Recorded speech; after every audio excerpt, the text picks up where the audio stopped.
Good Tuesday morning to you. Hey, how are you?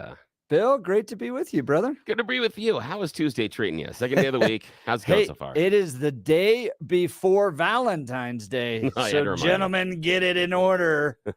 You got 24 hours. Ooh, God, that's always a tough one because there's.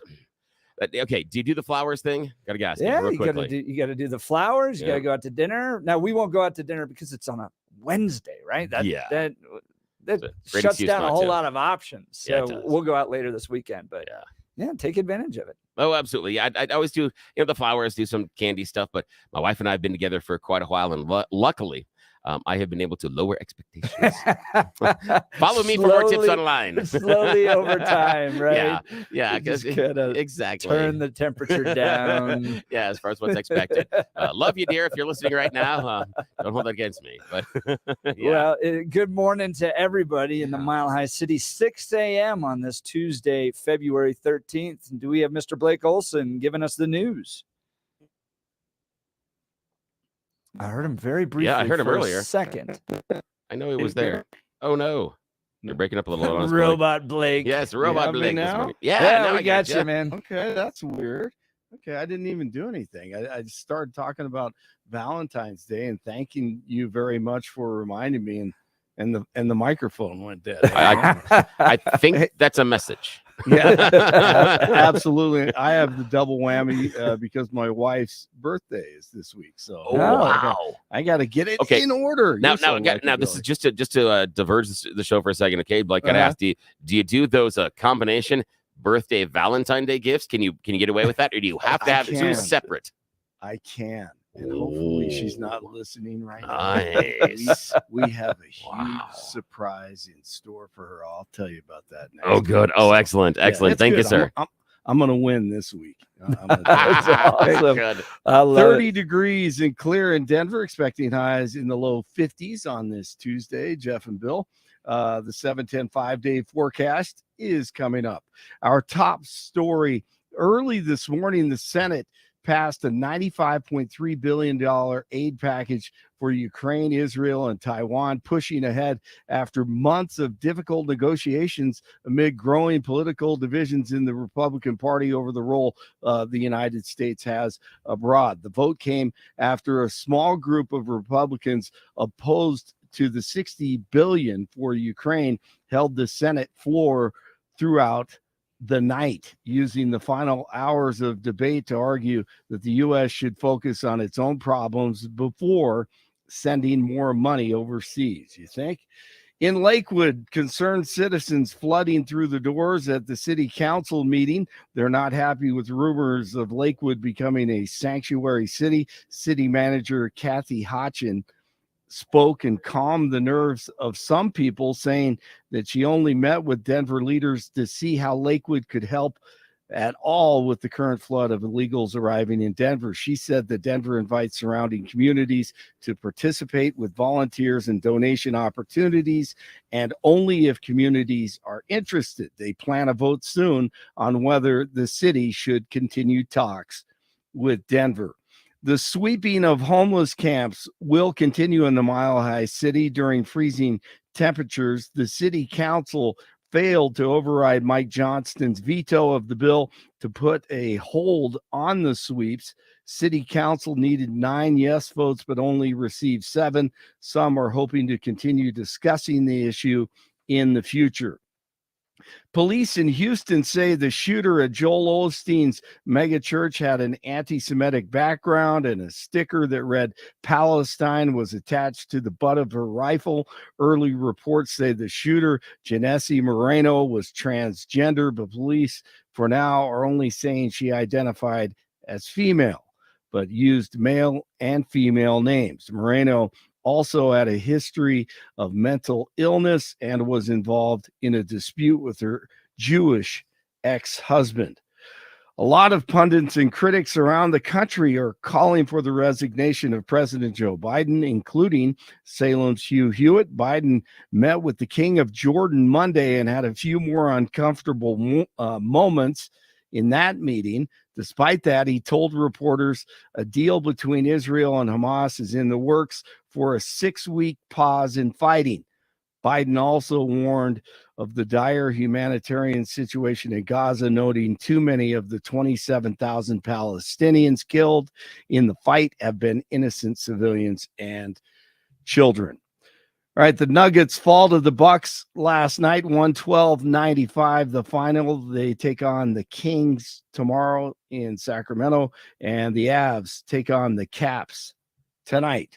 25 in Boulder, 27 in Parker, and 30 in Denver right now. Jeff and Bill just getting started. They continue. Blake Olson, News Talk 710 KNUS.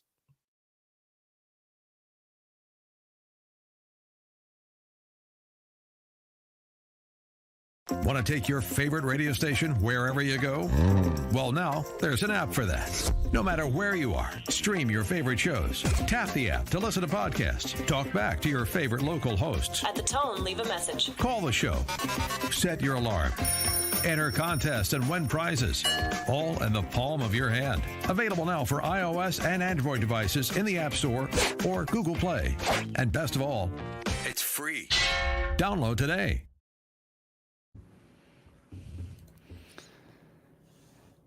We've got a lot to cover on the Jeff and Bill Show. We'd love to hear from you. 303-696-1971. That's 303-696-1971. Or text us on the 710 KNUS app. A whole lot to discuss, including the Senate passing a controversial foreign aid bill, sending billions to Ukraine, Israel, and Taiwan. Are you happy about that? The role of America being the police around the world and spending your tax dollars doing it. But while you're thinking about that and giving us a call to discuss that, let's go to Vincent with Step Denver joining us on the 710 KNUS VIP line. Good morning, Vincent.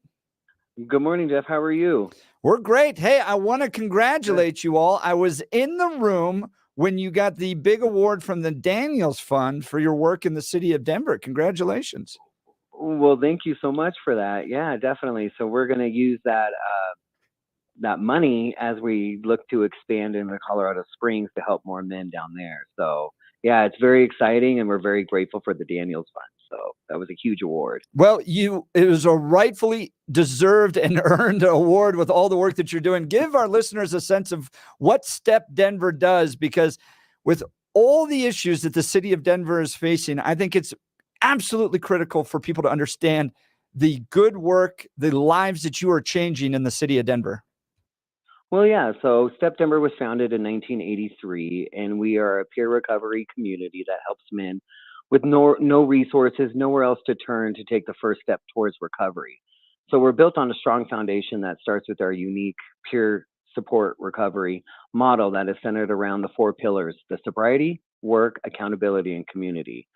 So this structure not only gives men the skills they need to establish a life of sobriety, but also helps them rebuild their self-esteem, dignity, ultimately becoming healthy, self-sufficient, contributing members of the community. So yeah, it's huge. So, and we don't take any government money. We run clearly on monetary donations and the vehicle donation program. So yeah, and just to let you know, just to give you an update, so far KNUS listeners have donated 65 cars. Wow. And that has helped 130 men overcome those consequences of addiction and rebuilding their lives and getting back to their loved ones and finally living the life that they deserve. So that's huge. That's definitely huge. And so talk to me about, okay, so let's say that I have got that junker. I've got that vehicle that I want to donate. Too much of a pain in the butt for me to sell. But I can call you. What's the process? And then also tell me and kind of walk us through how that money turns into the help that is provided by Step Denver. How do I turn my car into help? Correct. So yeah, it's 4 easy steps. You just need to have a clear title for that vehicle. You can give me a call at 303-296-9020, or you can jump on our website at stepdenver.org and click on the vehicle donation. It'll take you right to the online form. You can fill out that form, submit it. Basically, all the information I'm going to ask you is on that form. I will then call you just to confirm some, logistics with all of that good stuff, and then dispatch it to my tow company. They'll call you within 48 hours, and they're going to work with your schedule to pick up this vehicle. We sell wholesale. We don't sell to the general public, and we don't do retail, which is I think a better way to sell the vehicle, because we sell to other dealers in the market. So what I do with every single vehicle we get is I have a database that I plug in everything with that vehicle. And what it gives me is what the national average of what dealers are selling that vehicle for. And that's what I start my low bidding at. Now I operate out of 4 different auction houses. So I can go anywhere in the state of Colorado. I can also go national. So if we have some, donors that once lived here in Colorado, but then they drove it to wherever they moved, and we're like, hey, we want to still help Step Denver, give me a call. I can still take that vehicle donation. And then once I sell that vehicle, I'll give you a call. And then you get 100% of the gross sale of that vehicle to write off on your taxes. And 100% of that net proceeds come directly into our program. So what the vehicle donation program funds is all the operational costs for our 30,000 square foot building downtown and all 5 sober homes. So it gives these men a place, a safe, structured place to call home as they do that hard work to overcome those consequences of addiction, rebuild their lives, really get into, getting back into society. So it's huge. And I can say that we are one of the few nonprofits where 100% of all net proceeds of a vehicle donation come directly into the program. That is fantastic. Now, the thing that I wanted to highlight again was that when you're going out there for the auctions, you start at the national average, and that is the low. So you should get the national average and above. So the person that's donating the vehicle, they're not going to come back and go, well, like you take it to, let's say, CarMax or whatever. Sometimes they'll offer you, well, this vehicle, our people say it's $500. You're looking at the national average, and the donation is going to be based on that. So the other part is it's a large pile of money that someone may have sitting around. You might not be able to write that check for $3,000, $4,000, $5,000 to Step Denver, but it could be sitting in your garage. It could be sitting in your front yard. Maybe your neighbors are angry about it, or it could just be parked there for a long time. As a former talk show host here admitted that he had an old car out in front of his house for about 6 months. They didn't need to get rid of. So it can move that along, but you don't have to write that check. You're not taking it out of your bank account, and then you get a double bonus because then you're allowed to deduct it off your taxes, which in Colorado might be a good idea given our property taxes. You may want that help. Just to be silly. Exactly. Just to be silly. That is true. That is true. And so, exactly like you said, you don't, it's all free. No cost to the donor whatsoever. It's hassle-free. We work with your schedule, such as the pickup. I usually, from the turnaround point, people are like, oh, is it going to be months? Is it going to be years? I usually say, give me about 2 to 3 weeks turnaround on that. And that's mostly due to from the time of the pickup, it gets to the auction house. If I'm not liking the bids that we're getting, or there's just not enough eyes on that vehicle at that time, I'll rerun it the following week. 99% of the time, I get what we're asking for that vehicle. Wow. So yeah, because my goal is to maximize your donation amount so you can get the higher tax write-off, but also, the higher amount to come into the program as well. Exactly. So you're motivated to get the maximum price. Correct. Because we housed, we housed over 400 men last year, and we're projected to do even more than that. So, yeah. So the Gazette refers to Step Denver as the homeless program that should be a model for everyone. Amen. I know many of us that look at what's happening to the city of Denver.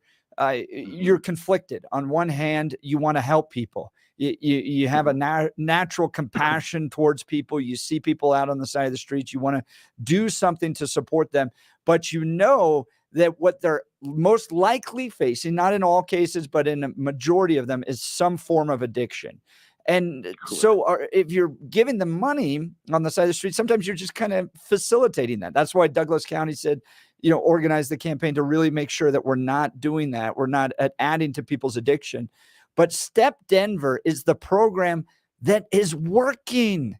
It's working. Yeah. And Vince Bezdek Gazette wrote a whole editorial on this, challenging the mayor of Denver to work better with Step Denver, because you all have a solution. It's not an easy solution. It's not easy to get off of addiction, but it's necessary. right? For people to be able to get to a place of self-sufficiency. That's correct. It's 100%. So, just to let you know, out of all 22 employees, we have 18 of them are graduates of the program. Wow. And that's including myself.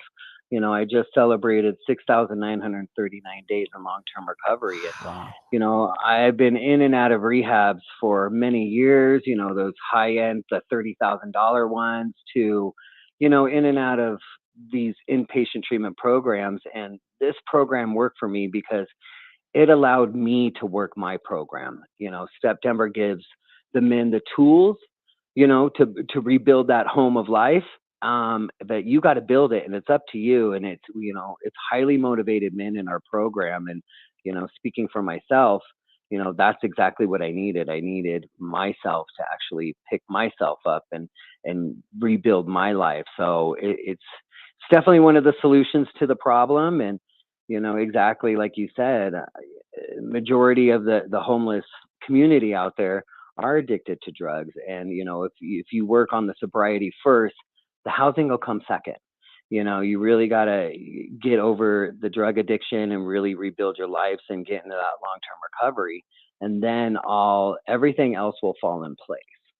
So exactly. I try not to be biased when people say that, where they're like, "Oh, are you, what do you think about Yeah. September?" I'm like, well, Well, yeah, I, oh, go ahead. I see men rebuilding their lives every day. And, when they graduate from this program, we had a gentleman who went through our program, and they get a booklet of, what are your goals? What are your problems? And it's all facets of rebuilding your lives, not just the sobriety, but the work. And it could be probation, parole, financial. And it just really, you write down your problems, you write down your goals, and we have recovery support managers that hold you to that, such as the accountability piece. And his one goal was, I'm going to rebuild my life. I'm going to, get a job, get a better job, get a career, and then I'm going to save up to buy a house. Well, that gentleman, when he graduated from our sober homes and graduated from our program, he bought his first home, and he is No doing way. amazing. Impressive. Jeez. Very Yeah, impressive. yeah. Vincent, what was it that finally drew you, or what caused you to hit rock bottom that drew you Ye- to, I've got to address this? it was just a life that I was living. Just it was very, very careless. I can't tell you how many times I've had a gun put to my head, being robbed, just in and out of, they call them trap houses, basically, just using drugs, doing whatever I needed to get high. And finally enough was enough. And, my mother and sister are actually the ones that had me arrested because I was wanted.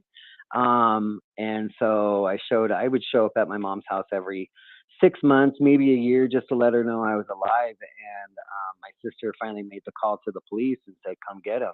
And, of course I was angry at first, but now look at me, and I have the best relationship with my family, and they truly saved my life. Because I think if they didn't make that call, I probably would have been dead in less than a month, and my mom would be identifying my body. So, yeah, so that's what it took. And, I finally said enough's enough. And, calling all these programs, trying to figure out what's best for me. And a lot of them were, people sitting behind a desk who's never even smoked a cigarette telling me how to overcome my addiction. And finally I found Step Denver, and it was like, oh, it's up to me. I have to rebuild my life. Now they're going to equip me with the tools to do it, but it's up to me. And that's really what drove me to do it, because it wasn't a program that dehumanizes me. It made me feel human again and gave me the strength to move forward in my life and overcome my mistakes and learn from them and rebuild my life. Yeah. And So, and look at what you are doing now. I mean, both you and your family has yeah. got to be so happy. That Jeff and Bill speaking with Vincent Turnbull. He's vehicle donation coordinator and jack of all trades down at Step Denver, a organization that is really important to both the show and also KNUS. And Vincent, I want to take a moment to follow up on what Jeff was talking about earlier and the Gazette. Can you talk to Mhm. us about how important both the addiction help is at Step Denver and also that accountability? Because those are two planks that I see often left out of those liberal programs. And then they wonder, Why do these people not get better? Why do they keep going back to the streets? Can you talk to us about why those planks are so important in Step Denver's process? Yeah, I mean, just for the accountability piece, our men, they're randomly urine screened. They're breathalyzed anytime they go in and out of that door. So there's that sobriety accountability piece with that. And, if they come back and they're intoxicated or they give a hot UA, they're discharged. Um, and they can reapply in 6 months. And the reason why we say 6 months is because, us with addiction, if you're just allowing them back in the same day or the next day, you turn into a revolving door and there's no consequences to your actions and your decisions. Now, we all know any action or decision we make either has consequences, positive or negative. And if you're just enabling the negative decisions by just saying, "Oh, it's okay, come, you'll be fine," it's just you're gonna see them doing it over and over and over again. So we found that 6 months is definitely a good time for someone to actually have consequences for their negative decisions that they made. So it's huge that we hold them accountable to their sobriety. And our gentlemen, they have to attend our meetings Monday through Thursday, 7 p.m. to 8 p.m. We also have a Saturday morning meeting that they must attend. So it's really getting into that recovery world because a lot of our guys, with jumping into recovery, you got to find your pathway, and we are a 12-step program, and we found that it truly works. And they're allowed to find their home group, find their sponsor, and it's actually a requirement.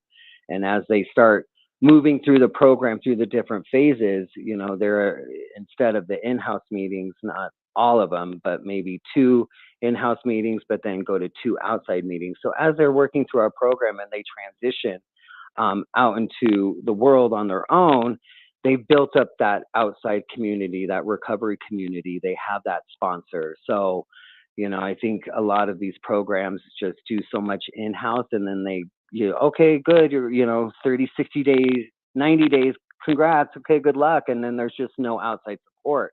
So you're kind of left hanging at that point. Like, where do I go? What do I do? I had all this recovery in this building, but what do I do when I'm on the outside? So, we encourage that. We made it make it mandatory that they start building that outside community. So when they do move into their apartment and they're having a hard time or whatever like that, they still have their home groups. They have their sponsor.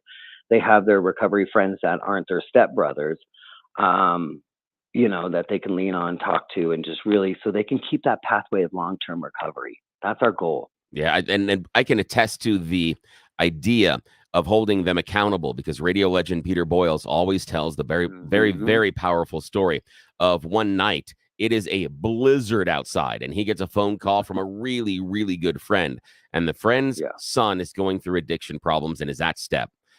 The son has shown up the front door of Step after being there for a few days and has a hot UA. And Bob Cote wants to kick him out in the snow. And Pete comes down and goes, "Come on, this is a friend of mine, the son. Can't you make an exception?" And Bob turns to him and says, "If I make an exception for him, I have to make an exception for those guys back there. No exceptions. Exactly. That's how this works." And the guy went out into the snow.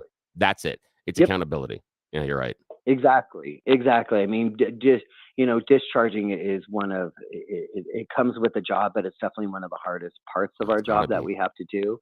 We don't like putting people out on the street and all of that, but we know that exactly, like Bob said, if we make an exception for one, we have to make an exception for all. Yeah. And that's really, there goes that accountability piece right out the window. So, but just to let you know, we don't throw them exactly on the street. We offer to call them detox. We offer them to get into, definitely detox so they can get off that drugs and alcohol and do that 72 or however long it takes to detox. We're not like, good luck, get out the door. We're like, what can we do for you to get you to where you can get sober? Here's a resource sheet, and a lot of our guys, when they come in, people ask, oh, why do they even come back? And it's almost like, they want to be held accountable for their bad decision. I mean, to my thought sometimes is like, why even come back if you're going to be breathalyzed or you're going to be UA'd? But again, it's just that accountability piece, and they know it, and they're just like, they want to be held accountable for it. And so, learn from their mistakes. So Yeah. We're talking with Vincent Turnbull of Step Denver. Vincent, thanks so much. How do people thank you. connect with you and donate to Step Denver, donate their cars to Step Denver? Yeah, you can give me a call at 303-296-9020, or you can go to stepdenver.org and click on that vehicle donation tab and fill out that form. Oh, thank you so much, Vincent. The homeless program that should be a model for everyone. It's one that conservatives, liberals, independents, everybody can get behind because it works. It does. It works. And like Vincent said, doesn't take a dime of government funding. Isn't that amazing? Yeah. Isn't that amazing? Unbelievable. Definitely. And even if anybody wants to come down and tour, you can also give me a call as well. We love, we have this open door policy to kind of just, we love to show off what we do there, because these men, it's just a huge success that we get to see them rebuild their lives and move on to their kids and their loved ones and just be great. So yeah, if anybody wants to come down and see what we're doing, please give me a call. We'd love to have you in. Oh, thanks so much, Vincent. Thanks so much. Well, guys, the Senate passes controversial foreign aid bill sending billions to Ukraine, Israel, and Taiwan. 22 Senate Republicans voting yes on a $95 billion national security supplemental bill early Tuesday morning. Oh boy, I would like to hear your calls on this. Is it right for the United States to be sending this amount of money to Ukraine, Israel, and Taiwan when we are $34 trillion in debt, and it does not include any border security provisions? I feel like I woke up and just got hit in the gut again. My goodness, what is going on in Washington, D.C.? Give us a call, 303-696-1971, 303-696-1971. Do you agree with this? Is it good that we're out there defending those in Ukraine, Israel, and Taiwan? Text us on the 710 KNUS app. I'd love to hear from you. You're listening to The Jeff and Bill Show. News Talk 710 KNUS.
You hear that sound? It's the sound of the government draining your wallet. Overnight, Senate passes a $95.3 billion aid package for Ukraine and Israel, but fate in the House is uncertain. This from the Associated Press. The Senate early Tuesday passed a $95.3 billion aid package for Ukraine, Israel, Taiwan, and your next door neighbor, pushing ahead after months of difficult negotiations and amid growing political divisions in the Republican Party over the role of the United States abroad.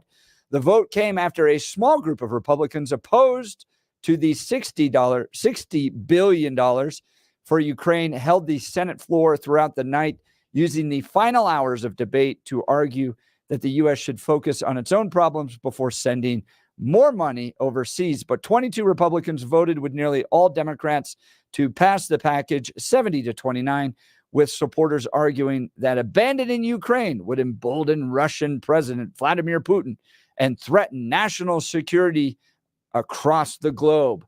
I'd love to hear from you. Give us a call. Wake up hearing this news that we've sent another $60 billion to Ukraine. A good use of money. Are we defending democracy abroad? 303-696-1971, 303-696-1971, or text us at the 710 KNUS app. Let's go to Dwayne in Divide. Dwayne, you're on the Jeff and Bill Show, News Talk 710 KNUS. Good morning, gentlemen. Morning. Think of a number, $224 million. Okay. That was spent Saturday. $224 million was spent on Sunday. You go back 100 days, $224 million a day was spent on Ukraine. Does Ukraine feed us with any food? No. Does Ukraine take care of us with NATO? No. Why are we giving $224 million a day to Ukraine? Step Denver could use 24 million of that 224 and probably do a nationwide setup. I agree with There you. were so many. I agree with so you many entirely. veterans. Let me just, do you believe, though, the argument that if we withdraw, Russian President Vladimir Putin is emboldened and is therefore going to take Ukraine and now make it part of Russia? Well, I've been on the planet for 2/3 of a century, and during the 80s, we bankrupted Russia. We spent a lot with Reagan on getting new items. The Star Wars thing wasn't necessarily one that would get built, although the Israelis did it with their Iron Dome. But the idea about spending them until they finally just collapsed as a culture, society, and everything else, and they were sitting there going, we need wheat. We've always given the Russians wheat because they need it. And we were able to bankrupt them to sit there and comply. We did the same thing to England in the mid-1980s when we destroyed the pound. You can do economic destruction far more so than with a bullet. So what we need to sit here and realize is that giving Ukraine $224 million a day is doing nobody any good. And we need to sit there and turn back inwards and say, what can we do to help us? Taiwan is an ally, we have promised. But we need to be very cautious on what we do with Taiwan because it will stir the bear in a bigger situation that will come down and help the Chinese. The Russians and the Chinese are going to become a formidable force if we're not careful. And Putin's I have a question for you. When you were talking about the economic pressures and putting economic pressure being much more effective on Russia, is the economic pressure that we can put on Russia going to be more or less effective if they control the resources in Ukraine? What resources? There's really not much of anything there except mud, trees, and a few things. There's no oil of any major consequence. Yeah, so it's only called the breadbasket of Europe. I mean, nothing big. Well, yeah. That's not big. Right. Food, nobody needs to eat, right, Dwayne? I mean, food's not a big deal in any way, shape, or form. We shouldn't worry about the distribution of grain across Europe. And the one thing we really, really shouldn't worry about, honestly, really, is having Putin control the distribution of grain across Europe. I'm sure that would go swimmingly, correct? Well, that's why we have these really great people here in America called farmers. And Colorado has a lot of winter wheat and summer wheat to sell. And I'd like to see them make more than 13 cents a bushel. There's always a way of making something fungible. But hang Let on, them hang on, have the Dwayne. poor quality Dwayne, wheat. hang on a sec, though. But your original point and the point that we were addressing is the economic pressure that we will be allowed to place on Russia. And I want to return to the question I have: is the economic pressure we would be able to put on Russia increased or decreased if we allow them to take control of Ukraine? What Ukraine outputs is not enough to sit there and sustain the entire country of Russia. That's a lot of It's- that's a lot of words. That's a lot of words, and none of them included increase or decrease. Oh, let's try again. Would it increase Okay, or I'll- decrease the amount of economic pressure we could put on Russia? It's a neutral. No, Because disagree. what Because you've little- already what- admitted that it is the breadbasket of Europe. We've already talked about that. You It's- discount the food. You don't like that, but it would increase the ability of economic pressure we could put on Russia. Oddly enough, the example that you used was grain, and this would give us the ability to put that economic pressure. If you think the economic pressure, and again, Dwayne, you're a friend of mine. If we agree that the economic pressure, and I agree with you, is more significant than the bullets, than the military pressure, then we don't give him Ukraine simply because it decreases our economic pressure. It decreases the ability. The reason he wants Ukraine is because of where it sits. He wants the waterway and he wants the grain. That's his strategic goal. And if that's his strategic goal, we don't give it to him, honestly. Personally, I don't see why we would give in to Putin's strategic goal in any conflict. Why? The fact that he uses the waterway to sit there and take things out, it's like having Rhode Island feed all the United States. And they've destroyed everything so bad, they can't come in tomorrow and flip over and start growing wheat. So we have that situation at this point. We do hold more cards as far as the wheat situation goes with Russia. He wants the water port. I understand that. Does that have anything of a major consequence? There's always a blockade or other items to use. But there's many other ways of doing it than spending all this money on it. Respectfully, though, rather than us getting into a military blockade and having to use ships, either ours or NATO's, wouldn't it be so much easier to just have a functioning democracy in Ukraine and defend it? That's the thing. Is I keep hearing if we cede this to Russia and we let him have it, there are all these other things in military complication, economic complications that we have. I don't understand how that is a net positive that we need to get into that kind of. I don't, and Bill, I don't discount your analysis as it relates to the importance of Ukraine for Europe. Yeah.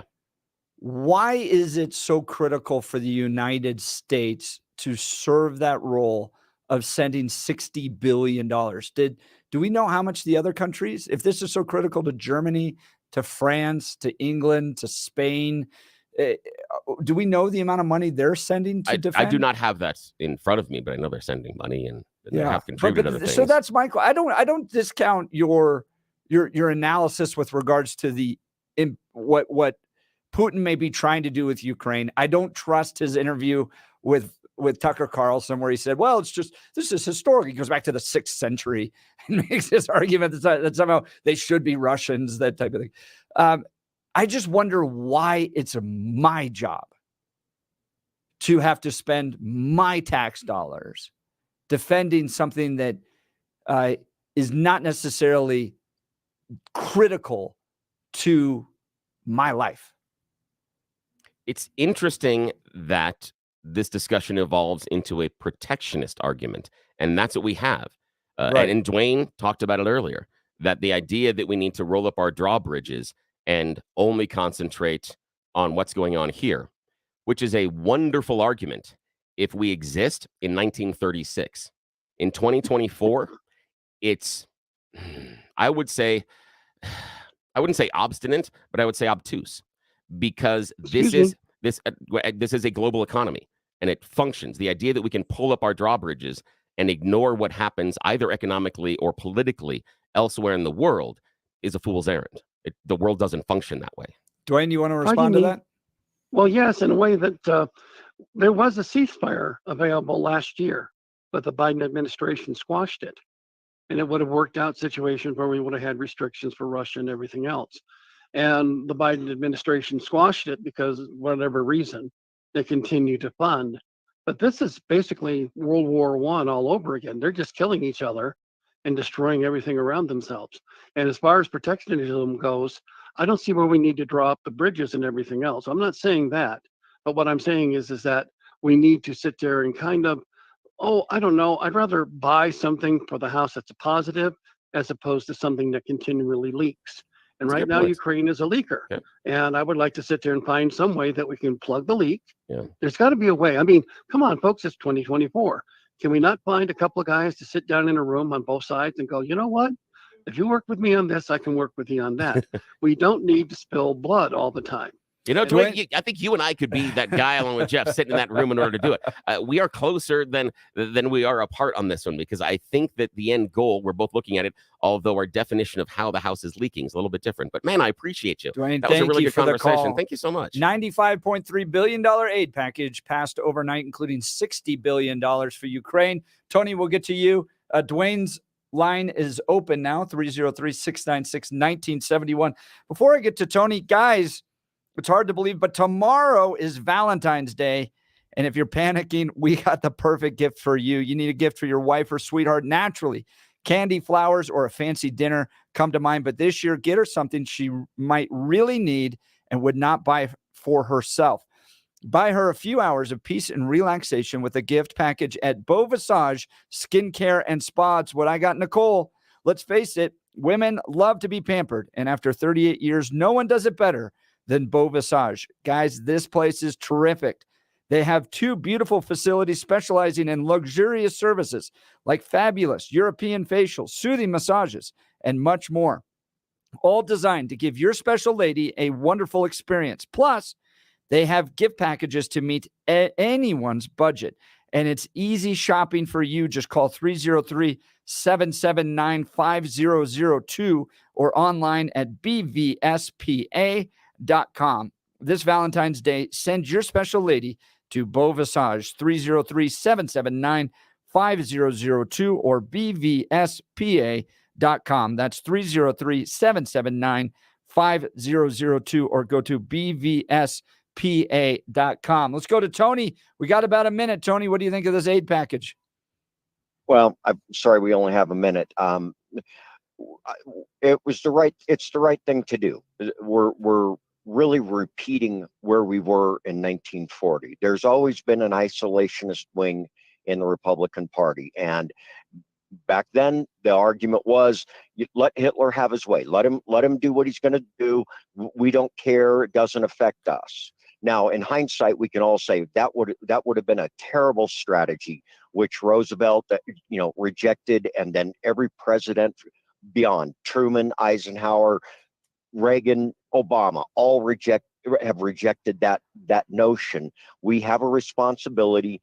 Europe has been safe without war since the formation of NATO, and as we all know, over the last week, NATO's really come to the forefront when we have one of the candidates saying, let Russia do whatever the hell they want, and the senators, those 22 senators, they know better. They know we can't let Ukraine fall when they're spilling all the blood. We're not spilling any blood. We're providing them with weapons and money to fight Russia. It's debilitating Russia.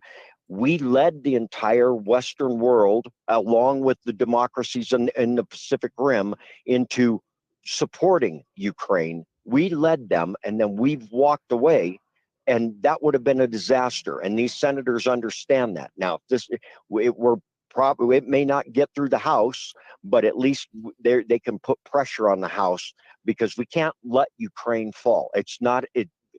In no world is that an acceptable for the United States. It is a threat to our security. Tony, I really appreciate the call. We're discussing thank the you. Senate passes a $95.3 really interesting. billion aid package, $60 billion going to Ukraine. Lines are nearly full, but Tony's line has just opened up. So give us a call, 303-696-1971 to let us know what you think about that. You Choose the News is coming up. You're listening to the Jeff and Bill Show. News Talk 710, KNUS.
Phone lines are full. We're discussing this new supplemental defense package passed overnight. $95 billion of national security, $60 billion going to Ukraine. About 22 Republicans filibustering late into the night to try to stop that. Not looking good for the House, so it probably will have to face some negotiations over there, which is good. Let us know what you think about that by texting in on the 710 KNUS app. Jim, Frank, Janice, we'll get to you in just a second. Let's do You Choose the News, Bill. Yes, callers, we'll talk to you and have intelligent conversations. But now, it's time for the silly stuff.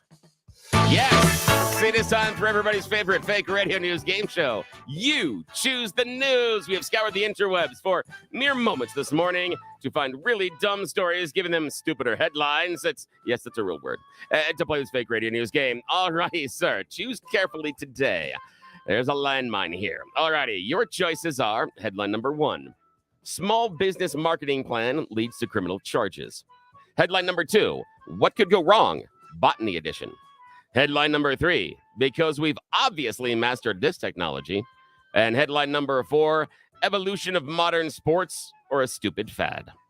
Well, my daughter's a botanist, so we're going to go with the botany. Hey, one. what could go wrong? Botany edition. Well, a greenhouse in England is now home to the most dangerous plants on the planet. What could possibly go wrong? It has a really weird name, so I'm not going to try to pronounce it because I'm an idiot. But the thing is, it has a very, very potent sting. Has little tiny spines that if you just merely brush against this plant, it's akin to being electrocuted and being on fire at the same time. The pain is so severe, it's been known to cause suicidal thoughts. They have one reported case of a man killing himself because of the pain. Now, the issue is the first 30 to 20 minutes, really, really bad. Then things calm down for a while, and then the cycle repeats for months. This can go on for 3 to 6 months after you simply brush against the plant. And now this greenhouse in England has one of them, and they say, relax. We have 100 toxic plants inside of our display, and you can come and see them. No, thank you, you weirdos. But thanks anyway. That is wild. It is. It's crazy. You know, that was the argument you get with marijuana is that, well, God created it so we can smoke it. Yeah. And well, God created this plant so you can die. Yeah. But the idea that the pain is so severe that you would start thinking about it's never going to end so that I have to end. I mean, that is free. That's next level crazy. All righty. Small business marketing plan leads to criminal charges, or because we've obviously mastered this technology, or evolution of modern sports, or a stupid fad. Evolution of modern sports. Could this be the evolution of modern sports, or just simply a stupid fad? They're asking that question in Prairie Village, Kansas right now. Prairie Village is the center of a pickleball controversy. Yes, it is going crazy across the U.S., but the people in the neighborhoods are also going crazy because of the noise. Yeah. Pickleball, when you smack the little paddle against the ball, can get to a decibel level, about 70 decibels. That's roughly the sound of an operating vacuum cleaner. Not bad, but imagine that sound over and over for hours. Do you see the E-Trade commercial, the Super Bowl? They call it baby tennis. Yeah, baby tennis, which is great. Now, the question I really have is, we have these people investing in a pickleball league. Those leagues are probably going to be played in an indoor type of a stadium. In an indoor stadium with a 70 decibel sound repeated over and over and over and over and over again, what's the length of time anybody can sit there and listen to that? Imagine if imagine every time there was a basket scored in a basketball game, there was a 70 decibel thing. I mean, they do music and everything else, but it's just that tone over and over and over. So I'm siding. I think pickleball is a fad. You combine that with that plant, and that is the definition of hell. Final choice this morning, sir. Small business marketing plan leads to criminal charges, or because we've obviously mastered this technology. Small business. This small business marketing plan, unfortunately, leads to criminal charges. You would think that, the government would be nicer to small businesses, but this 30-year-old man found out no. Now, he works as a chauffeur. He's in Calgary, Canada, and he shows up at the casinos and likes to drive people around, but, also needs a side hustle. So he decided to start a small business in which he printed out his business cards and attached a small sample of his product on the back. The problem is the sample is cocaine. Yes, he decided to start delivering drugs and offering drugs out in front of the casinos because, well, gambling, drugs, they kind of go together. But the genius part about this is it's a business card. So the police, when they get a hold of it, they've got his name, they've got who he is. So evidently, one of the easiest cases the police were ever able to crack. All right, that's You Choose the News, sir. We don't have an advertiser today, but back to you. You're listening to the Jeff and Bill Show. It helps if I turn the button on News Talk 710 KNUS.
I'm drinking my Red Bull this morning. Good morning, Denver, Mile High City. Hey, good morning. Jeff I and am Bill on my show here. second cup of coffee. Are you? Yeah, I got to make it the third one because the third one's the most delicious.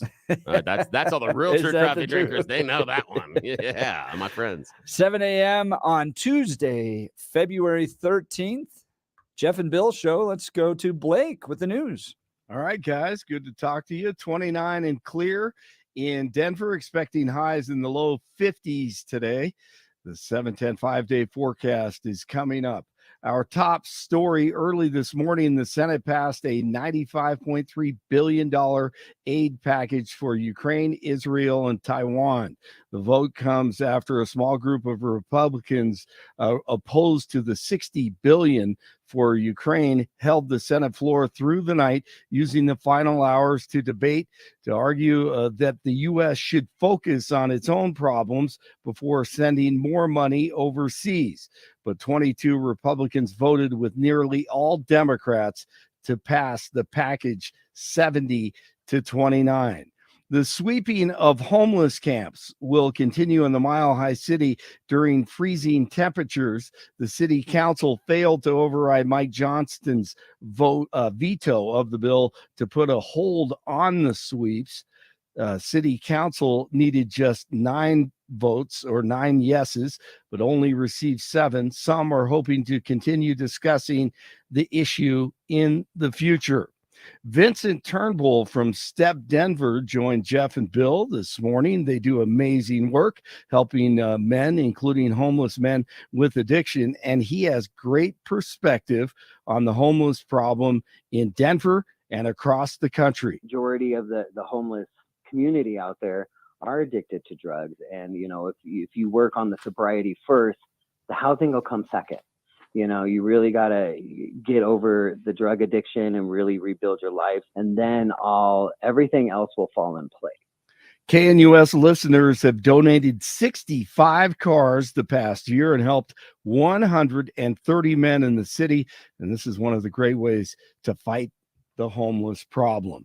In Lakewood, concerned citizens flooding through the doors at the city council meeting last night. They're not happy with rumors of Lakewood becoming a sanctuary city. City manager Kathy Hodgson spoke and calmed the nerves of some people, saying that she only met with the city of Denver leaders to see how Lakewood could help at all with the current flood of illegals arriving in Denver. She said that Denver invites surrounding communities to participate with volunteer and donation opportunities. A lot of pundits and critics around the country are calling for the resignation of President Joe Biden. Biden met with the King of Jordan on Monday and had a few more uncomfortable moments. Despite that, he told reporters a deal between Israel and Hamas is in the works for a 6-week pause in fighting. Sports, the Nuggets fall to the Bucks last night, 112-95. They take on the Kings tomorrow, and ice hockey, Avs and the Caps today. 26 in North Glen, 24 in Castle Rock, and 30 in Denver. Jeff and Bill continue. Blake Olson, News Talk 710, KNUS.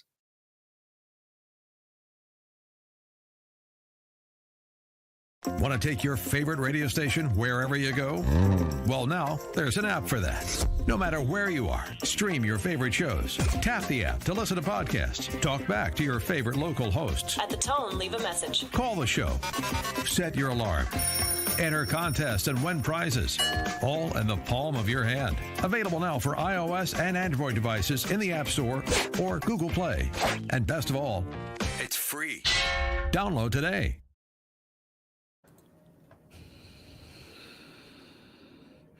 Well, I'm proud that President Biden has decided to negotiate a deal between Hamas and Israel. Here's the deal I would negotiate. Hamas loses, Israel wins, and we never see Hamas again. That's really the only deal that I think Israel should settle for. All right, breaking news, as Blake covered, Senate passes controversial foreign aid bill sending billions to Ukraine, Israel, and Taiwan, $95 billion. Agreed to overnight by our senators in Washington, D.C. 60 billion of that for Ukraine. 60 billion. I think it was Dwayne who called in and said that was 224 million a day, each day, every day, going to Ukraine. How do you feel about that? Give us a call. We've got an open line, 303-696-1971, 303-696-1971, or text us on the 710 KNUS app. Let's go to Frank from Evergreen. You're on with the Jeff and Bill Show, News Talk 710 KNUS. Hey, good morning, Jeff. Concerning Ukraine, we're asking the wrong question, of course. The question is, what would President Trump do when he becomes president? Yeah. And I'm guessing what he would do is he would give Ukraine everything they need to win. something that has not been done yet. I recommended 3 years ago when he first got in there that we have a demonstration by the United States Air Force on that line of artillery that was cruising through Russia to Kyiv, and it would have taken about 20 minutes and a few $1 million, and would have been over. Now, of course, we missed that opportunity, so now we need to give them every single thing they need to turn Donbass into hell. Well, Frank, I think the concern about that type of level of firepower coming from the United States is that you're essentially going to war against Russia. And would we kick off something much bigger? Why are we concerned about that? Especially since we have evidence now that the Russian military doesn't work. Their equipment doesn't work. Their soldiers don't work. Nothing works. Now, of course, the next thing is going to happen is I'm going to have to hear about, oh my God, no, we're going to have nuclear war. No, it's not going to happen.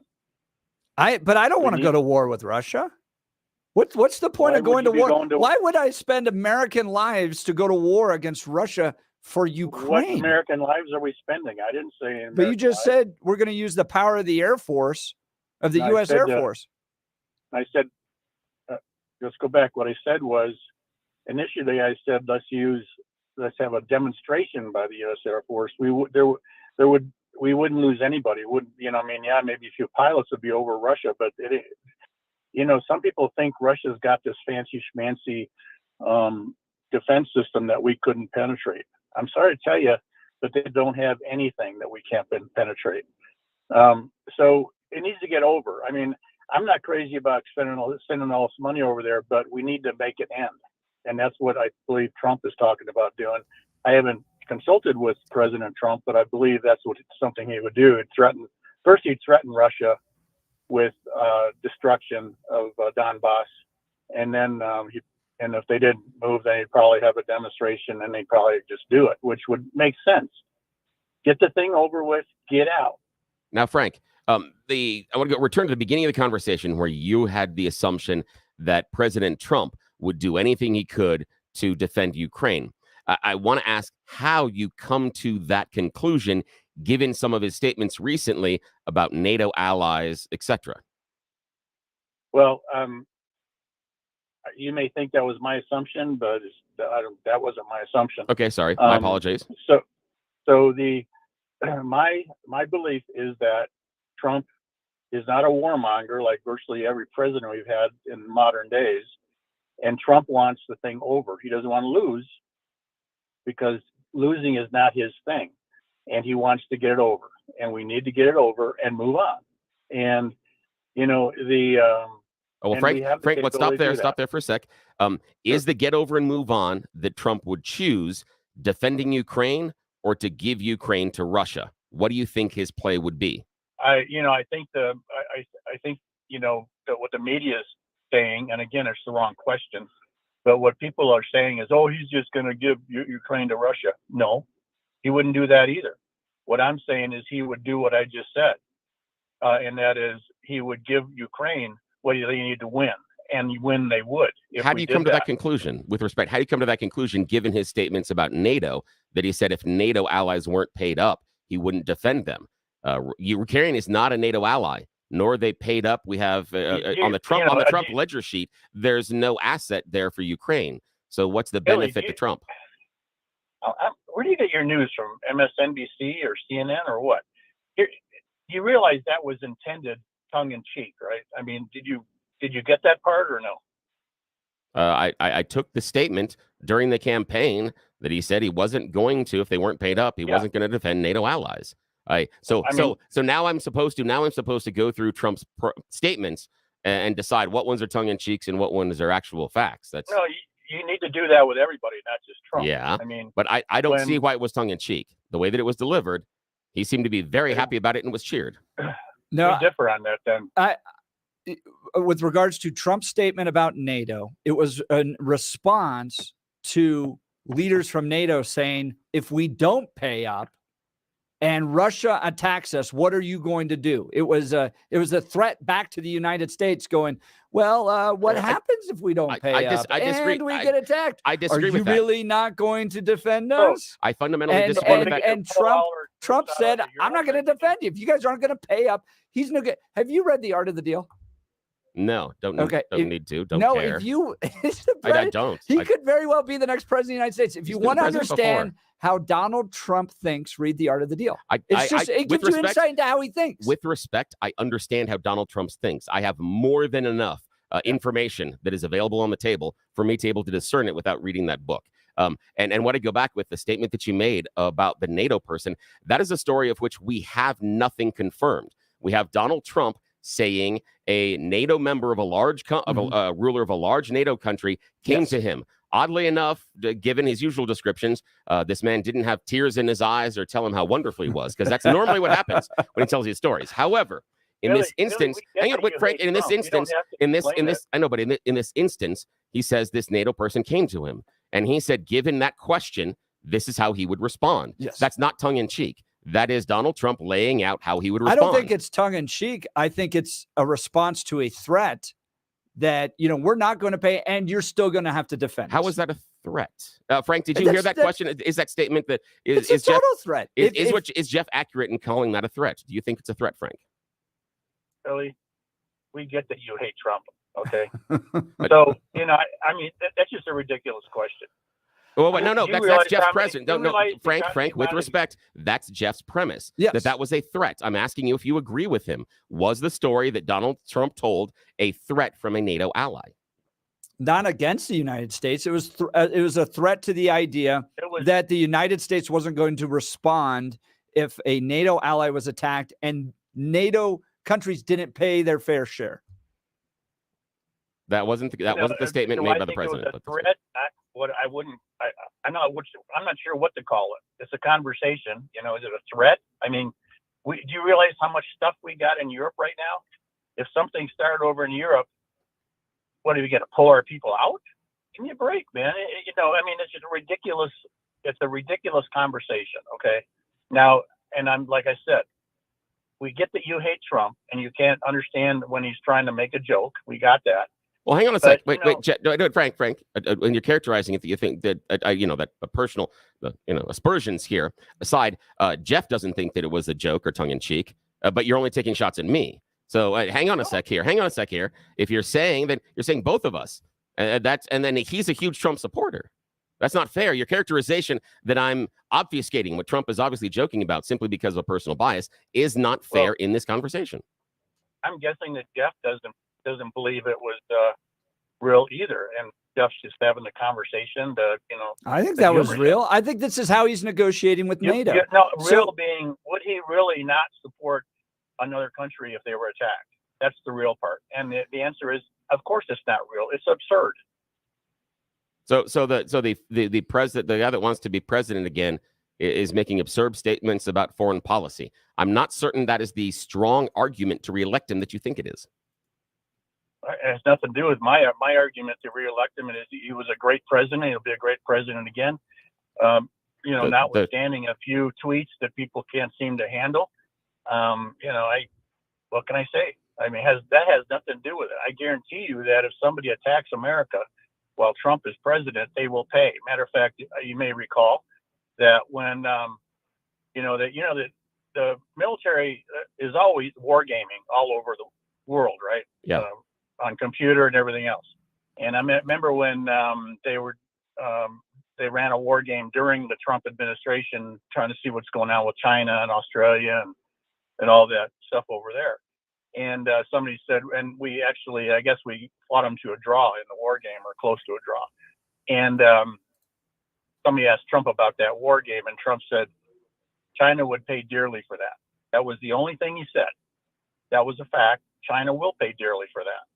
So I don't know, when you take all this stuff out of context, I mean, it's absurd to think we would not support another NATO nation if they didn't pay the bill. Frank, I agree with you. And I think the president is trying to negotiate with a series of countries that are used to not paying their fair share.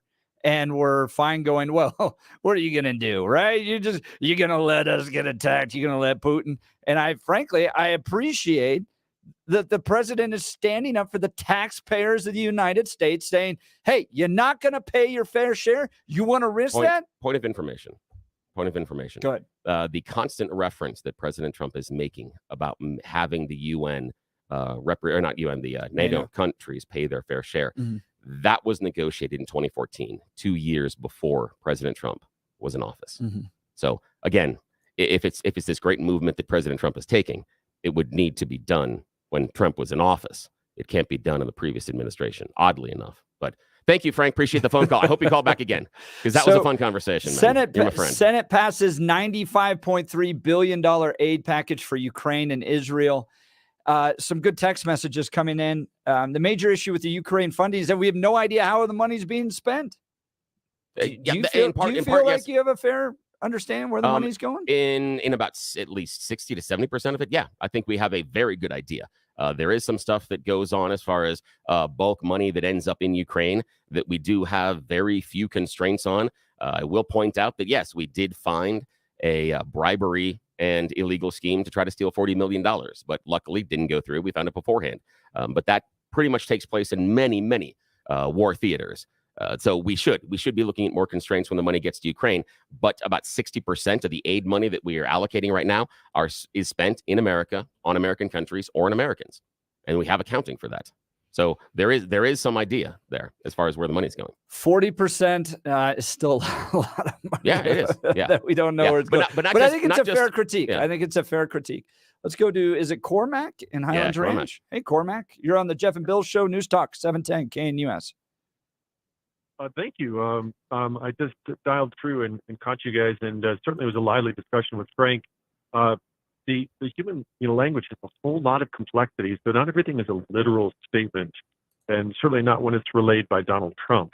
But I have to say that if you take the 40% that we are not accounting for when it comes to aid to Ukraine, which is, of course, a proxy war set up by the U.S. as we're encroaching on the power sphere set up by Russia. This is for payoffs to the arms dealers. It goes back to Eisenhower's statement where you have to watch the military-industrial complex and be very careful about it. This is ancient history. This is the people who are paying the bills for the election process for these representatives are the lobbying group, which is run by deep pockets of the eight. I believe it's 8 companies. It's 6 companies that make 80% of all the military goods the United States produces. It's about money. It's about money. Talk to me about the proxy war. Why do you believe this is a proxy war led by the U.S.? Why? Because Zelensky is Vlad. Let's just call him Vlad because he's Vlad number 2. So Vlad number 2 is just as much a despot as Vlad number 1, and because help me understand that. Why do you mean that? What? Tell me the correlations that you have between the two. That I don't see the equation. If you want to filibuster about the color revolution was in the news, it's like this is factual stuff. I'm just asking for you to explain it. I'm not asking you to opine. I'm saying show me the direct relationship in which why you're calling him Vlad too. By the Ukrainians, and then we have him overthrown. That would be then us. And then the fact of the matter is that NATO has been growing where it's a defensive organization. The Ukraine, in terms of where it's situated, controls the gas runs. Now that we blew up the other ones, the gas runs from Russia to Europe. It's their major source of revenue. And to suggest otherwise is really. It's thin soup. So far, Cormac, I've let you go on now for 25, 30 seconds. You've not addressed my question about Putin being equated to the Ukraine, and you have yet to address how the U.S. is involved in a proxy war. You're making a lot of statements, some of which I agree with, but you're not making the case for your basic statements. Or is where they are acting for us. We're killing young Ukrainian men for the purposes of oil reserves and paying our merchants of death, our arms dealers, who are funding the federal You said government. We. Who's the we? Are you using the royal we? Who's the we that is doing this, that is killing these people? U.S. federal government. Are we talking about U.S. dollars? Or are you talking about U.S. bullets and troops? Is You don't think that? Wait a second. So you're saying 60% of the money is sent to the United States, but it's not spent on arms? So you're saying that we're subsidizing Ukraine No, by paying Cormac, US I asked when you said that the U.S. is But involved in doing why this and killing people over there. I wanted to know if you're talking about the money Yeah. or if you're talking about actual troops on the ground. for a proxy war. And this is what Biden is notorious for. This is what all the presidents that preceded Trump are notorious Okay. for. Help me Pretty much- understand, Cormac. We're back to the proxy war thing again, of which you've not defended that yet. Help me understand how the proxy war by the U.S. was started by Putin invading. How was Biden, in his devious nature, able to make Putin invade Ukraine in order to start this proxy war? Explain that to me. I can't. You have yet to address any of that. So whatever else, when we place biological labs in Ukraine, it's got nothing to do with Russia. They just happen to be in Ukraine as opposed to Louisiana. That's right. All the other things that we do in Ukraine, just a coincidence. Cormac, I apologize. Your phone is kind of breaking up on us, and we are going all over the place. I really appreciate the phone call. I want to have the conversation with you. If we had a better connection, I think we could. But also, we gotta stick on some of the questions that I'm asking. I'm not trying to be obstinate. I want to know these things. So I'm looking at kind of a fact check on Trump with regards to his statements, Bill, on NATO. So according to NATO, 11 countries, including the U.S., are spending at least 2% of their GDP on their defense. 19 other countries do not meet that threshold, but with the exception of Croatia and Turkey, all are estimated to be spending more on defense as a percentage of their GDP in 2023 than they did in 2014. According to the NATO report, it was estimated that the U.S. would spend 3.49% of its GDP on defense in 2023, second only to Poland. And then they have this graph. Defense expenditure as a share of GDP, then they have NATO guidelines. So, right, NATO guideline 2%. Out of all the NATO countries, it's about half. So when you look at Croatia, Albania, Netherlands, Norway, Denmark, Germany, would that be Czechoslovakia? That's I'm not sure. Country. Czech Republic. Czech Republic. Yeah. Portugal, Italy, Canada, Slovenia, Turkey, Spain, Belgium, and Luxembourg, all below the NATO guideline of 2%. So I think there's a fair critique from President Trump that a number of countries, about half of them, aren't meeting the NATO guidelines. And they kind of just throw out this, well, the United States will be there to defend us if we get into trouble. So the idea, the fundamental thing that you agree with is if the account's not paid, you don't get any help. Well, I will tell you this. I'm very burned by what happened in Afghanistan and Iraq because I was a big defender of going in there. Right. And I remember I used to work at the United Nations. I represented persecuted Christians, and we'd wander around to these different country offices all the time in the early 2000s. And this big vision of if we just create democracies, if we just allow the people in these countries to taste democracy and freedom, then these countries will flourish and little girls will go to school and all that stuff. And with the amount of money and the amount of blood that we lost in those Middle Eastern countries, I have gone from a very proud neocon in the early 2000s, thinking we were going to bring about greatness in this world, and the world was going to be different because of the United States involvement in all these countries, to going, unless it's a direct threat to us, unless it's like at our border, let the people that are dealing with it pay for it and deal with it. And that's kind of the way I look at Europe and NATO. And Vladimir Putin is cheering, and Xi is cheering that worldview. They love that. In fact, for the past 15 years, they've been encouraging that worldview. They want the U.S. out of it. No, they were. I disagree. No, Putin has been trying to dismantle NATO for decades. And now he's coming to the cusp of it. One of the reasons that he went into Ukraine, in my opinion,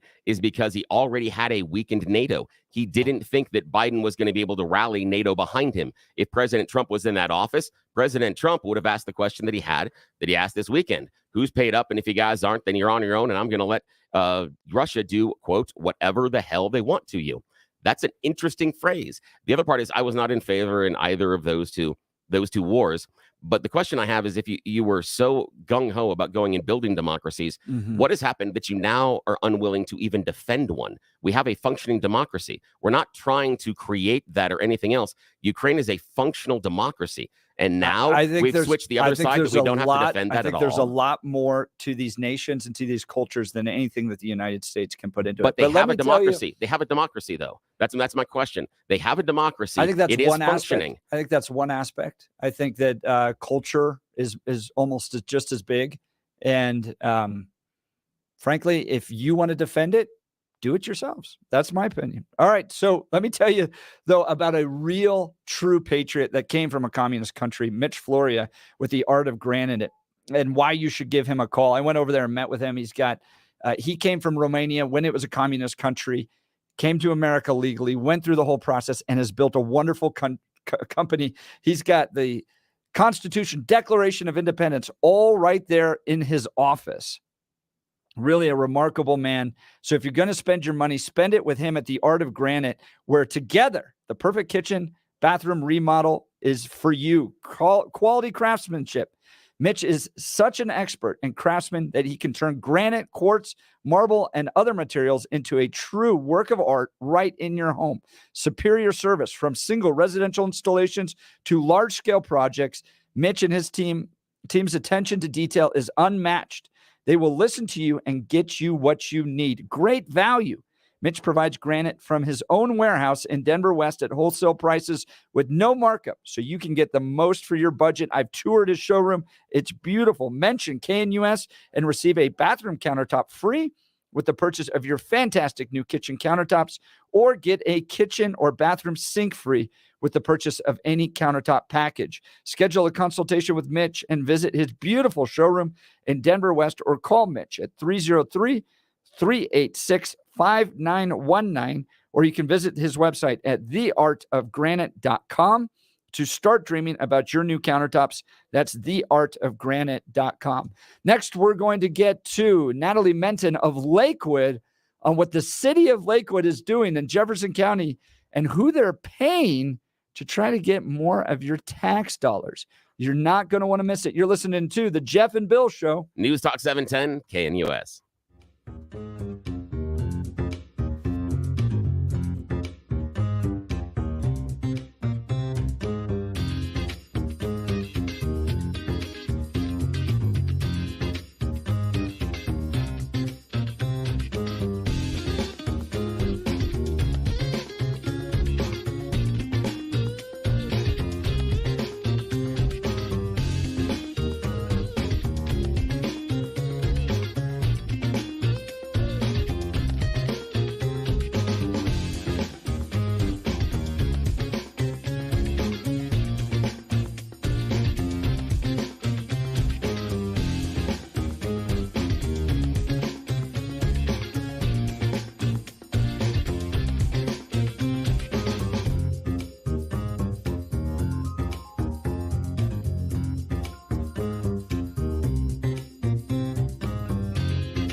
I want to thank everybody for calling in on this Ukraine supplemental funding Yeah, that bill. was $60 billion, $95 billion total going to Israel, Taiwan, and Ukraine. It'll go to the House, where I'm sure it'll face a feisty debate, but we'll be covering it here on the Jeff and Bill Show, 710 KNUS.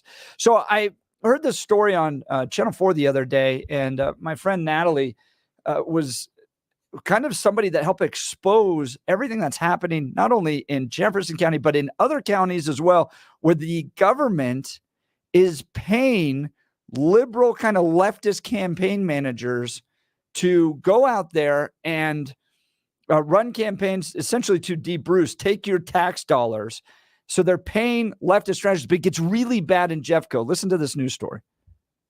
For massive spikes in their property taxes, some local governments are quietly laying the groundwork for ballot measures that would hike taxes even further. And a loophole in state law allows them to use tax dollars to do that. Your political specialist, Sean Boyd, is here with a story you'll only see on CBS News Colorado. Sean, tax dollars are being used on political campaigns. Hundreds of thousands of dollars in tax dollars. Essentially, local governments are using your money to find out if you're willing to give up more of your money. Under state law, government officials can't spend more than $50 to support a measure after it's on the ballot. But there's no limit on what they can spend before it makes the ballot. And some are using that loophole to run political campaigns on the public dime. So the person that helped discover this is Natalie Menton. Natalie is a taxpayer advocate, lives in the Jefferson County area. Natalie, thanks so much for being on the Jeff and Bill Show, News Talk 710 KNUS. I'm very happy to be here. Thank you. So Natalie, tell us what you discovered happening not only in Jefferson County, but also in Arapahoe County too, right? And with RTD? RTD and also our Jeffco R1 school district just signed a contract with a consultant. So this all started because I'm just a really long time taxpayer advocate, and I keep a close eye on our taxpayers' Bill of Rights here in Colorado, and knew that Jeffco County, the county itself, had to spend after our Tabor rights for years now. We've defeated them twice in just the last 4 years on 5 years, Tabor issues where they were trying to take away our Tabor refund. So I've been keeping a close eye on them. Knew they were going to look at hiring a contractor, and I had to do the investigative work to figure out where to get the documents, et cetera, and came to find out, not $10,000 for a contractor or whatever, but $340,000 is the contract not to exceed amount for Bighorn Company, who was one of two bidders to take our public dollars and lay the groundwork for a November 2024 ballot issue. So, and go after us again, because we haven't spoken up enough, I guess, with saying no twice. So, yeah, the County of Jefferson County has had these questions, these debrucing efforts. That's what it's called, debrucing, so that they can keep the money that the county collects on taxes over their budget and not refund it back to you. The Centennial Institute came out against this debrucing effort a few years ago because that's where the Centennial Institute resides. It resides in Lakewood on the campus of Colorado Christian University. So these questions have come up before, and they get shot down by the voters of Colorado because we are a fiscally conservative state. We don't like spending money that we don't have to on wasteful government programs. But then the county commissioners, who are all Democrats, by the way, have decided to hire this Democrat operating firm, campaign consulting firm, to go out there and try to convince you. And the loophole they found is, so long as it's not quite on the ballot yet, we can send a whole bunch of mailers, we can campaign, that type of thing. But once it's on the ballot, we can't spend the money. Tell them who they hired. You mentioned that only 2 groups applied for it, and they chose one of them. Who is Bighorn Strategies? The Bighorn Company is the one of the 2. The other one was Cornerstone. And so there were 2 bids. Bighorn Company is founded and owned by Ian Salveri, and he has a partner, Mansour. Ian was former head of Progress Now in Colorado. To compare that, that's like the Independence Institute that I'm a fan. Progress Now is, happy to get rid of Tabor, more government. And Ian was the head of that for a few years. Besides that, he's had hands in political operative campaigns, worked at the Capitol for a while. I think he's part of a stunt that was pulled down there. Besides that, he's also the husband of Congresswoman Brittany Pedersen, who is the elected representing Congressional District 7, which encompasses Jefferson County and some others. Ian and the 3 county commissioners and Brittany have a very close relationship. Ian has donated to all their campaigns. They've been involved in campaigning together. It's a very cozy relationship. And I've got something to share on your show that I really hasn't come out before, but it should be noted. And that is when contracts when companies submit a response to a bid, the agency or company or whoever does a scoring between the company. That's how you figure out which one's the best. Ian's company came in lower on the scoring, and higher on the price by $50,000. Wow. So Wow. We're talking with Natalie Menton. She's a taxpayer advocate out of Jefferson County, Colorado. So Natalie, the husband to the congresswoman who donated to all of the county commissioners' campaigns, they're all friends, they've all spent years working together, received a bid from the county for over $300,000. It was $50,000 higher than the other competing organization, and they scored lower in the analysis of the county. Yes. How is this just not outright fraud? I think this is called government. Again, tongue in cheek, Natalie, totally tongue in cheek. You're absolutely right. This is crap. But again, is anybody at the core surprised about this cozy relationship? I mean, it stinks to high heaven. But are we surprised? Well, I was shocked with the $340,000 because the county tried to spend. They did a contract. First time they tried to de-Tabor, they had a contract with another company for $50,000, and then we cut it short. And thanks to like Centennial Institute and grassroots activists, we also cut that contract short. So we only got, taxpayers came out sweet on that deal. We only paid $14,000 for that consultant. But so I was shocked to see $340,000. And then when I looked at so I've got other governments on my radar. So let me jump to that just real quick. Arapahoe County still has Tabor rights. I did investigative work on them, found out they are paying a political operative. The ink is just drying on that contract. RTD, which I was on the board for 8 years at RTD, banging my head against the wall, trying to protect taxpayers. And RTD is hiring a contractor because they're under a temporary waiver that ends at the end of this year. Jeffco R1 School District just signed a political operative contract. There's a loophole in the law has to be corrected because just within my little interest, I mean, I only got so much bandwidth. I'm not paid to do all this. In my little interest world here, I found 4 of 4 hiring political contractors with our money and using the loophole. So usually a government doesn't make it an official ballot issue until end of July, August. They will wait till the last minute. Why do they wait till the last minute? Well, because they get a higher political operative with our money. So I would encourage activists, people who are engaged, even if they don't consider yourself activists, check out what your government's doing with your money to pay for a sales pitch to tell you to give up more. This is ridiculous. Natalie, is there anything that the Attorney General, I know you're probably not an attorney, is there anything that government watchdog groups, our Attorney General can do? I mean, this is outright government fraud. They're paying family members with taxpayer dollars. Well, interesting. I don't know that we could do much with that big picture. Years ago, we had a ballot issue. We got enough signatures. Was on the ballot. It was about pay to play. Pay to play is a common term. I contribute to your campaign. I'm going to get a contract later. Yeah. It was overturned. I still have the old campaign T-shirt for that one.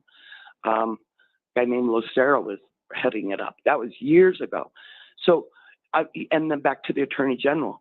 I've got to say I've done government investigative work on investigating the government for a very long time. Financial policy issues. And when I dealt with the AG's office in the past, they didn't seem as concerned about protecting the consumer as protecting the government. Wow. Natalie Menton, taxpayer advocate in Lakewood. I want to continue this conversation. Yeah. This is really, really important. This is ridiculous. And Natalie, I might have, my brain's a little wired differently, as Jeff will attest to, because I sit on my own little island. He's the hardcore conservative. I'm a weird independent that nobody really should listen to. But in my weird brain, I might have an effective way that you, next time you go to the meetings, can ask questions and argue this point where this double dealing makes no sense. We'll talk about that in a sec. I might have something for you. You might have thought about it, but I might have something that'll really help you in this fight. Friends, are you sick and tired of achy joints? Dread the idea of surgery? You need to call QC Kinetics today. Hey, it's Jeff Hunt. Listen, the state of healthcare is always changing. The old ideas like steroid and surgery are no longer your only options. Regenerative medicine at QC Kinetics is transforming lives with innovative non-surgical drug-free treatments that deliver lasting results. Knee pain, back pain, or shoulder pain from arthritis or injury, don't let this pain keep you from living your best life. QC Kinetics advanced state-of-the-art treatments harness and direct your body's natural ability to restore and repair damaged joint tissue.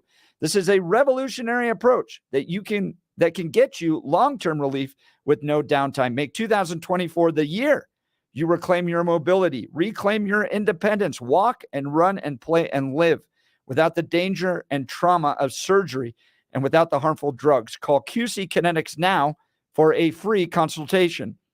That's 303-900-8986, 303-900-8986. Yeah, we're going to continue this conversation with Natalie, and then Joan will try to get you. I want to get an update on that meeting in Lakewood as well. You're listening to the Jeff and Bill Show. News Talk 710, KNUS.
Uncovering all the corruption happening in local cities in Colorado. We've got Natalie Menton on, who discovered that both counties in Jefferson County, Arapahoe County, as well as RTD, and even some school boards are now paying political operatives with tax dollars in order to try to get more tax dollars from you.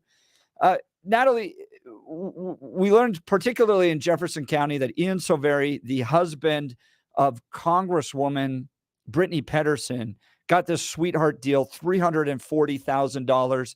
His organization was less qualified, cost more money. And because he had this sweetheart deal and he was connected to all the county commissioners, it seems like he got the contract.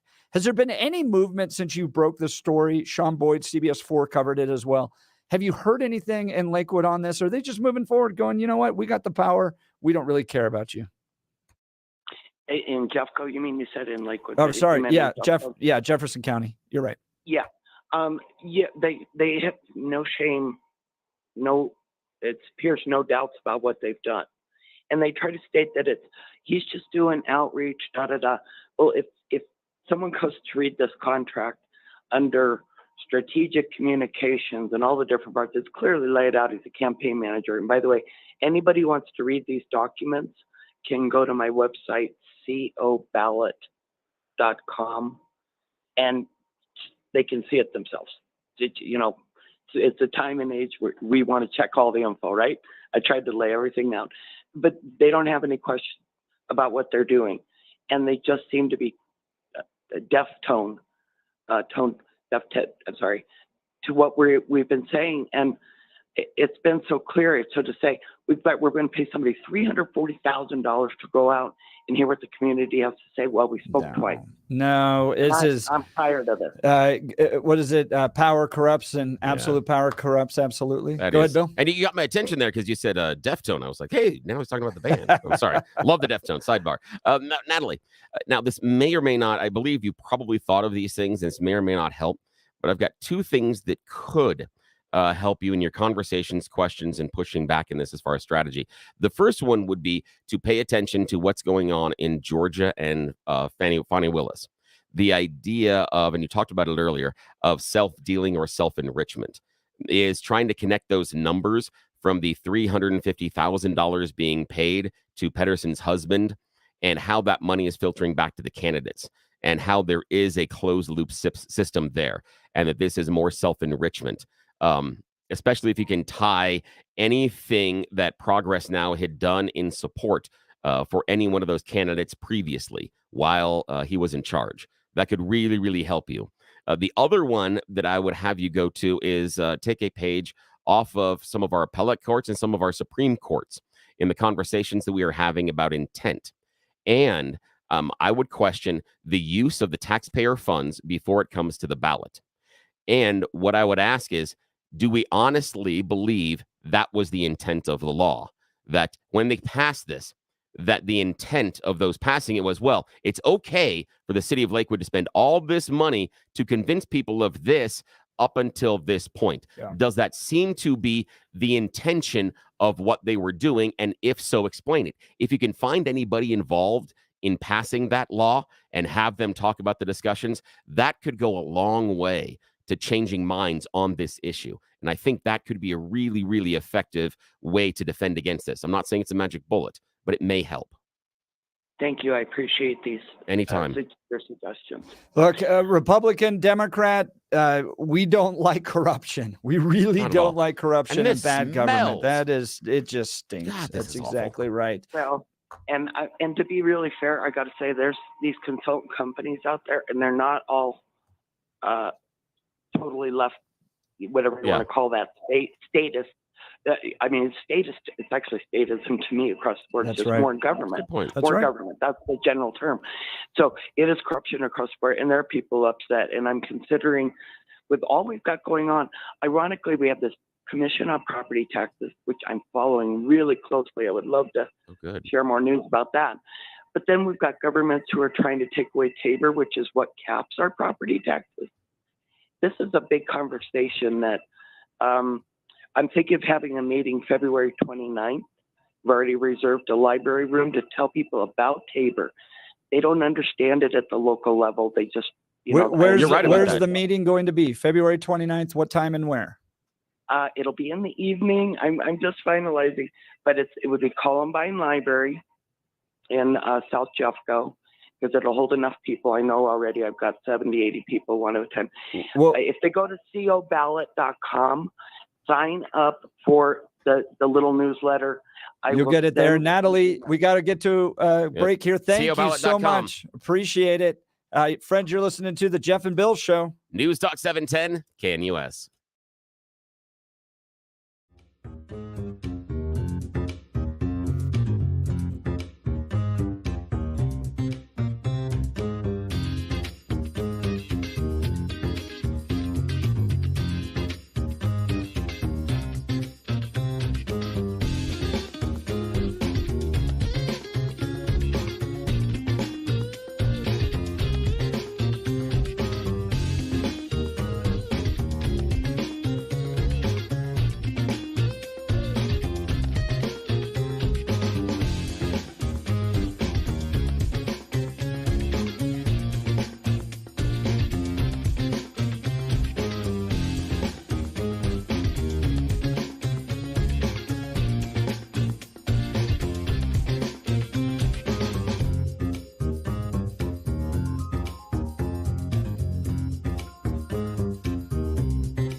It's 8 a.m. in the Mile High City, Tuesday, February 13th. Tomorrow's Valentine's Day. Gentlemen, get on it. Oh, don't remind me. You're listening to the Jeff and Bill Show.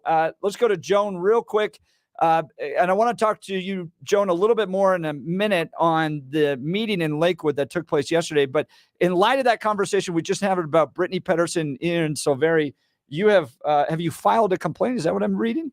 An ethics complaint? So one of the things that I did is there are two means of filing ethics complaints in the Congressional House.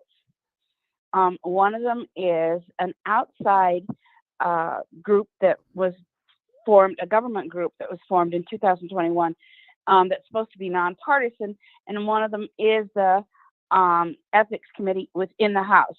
So I filed with both of them, and then I also sent a fax to Jim Jordan, because Jim Jordan is the man who started this Fannie thing, because it's federal money's oversight.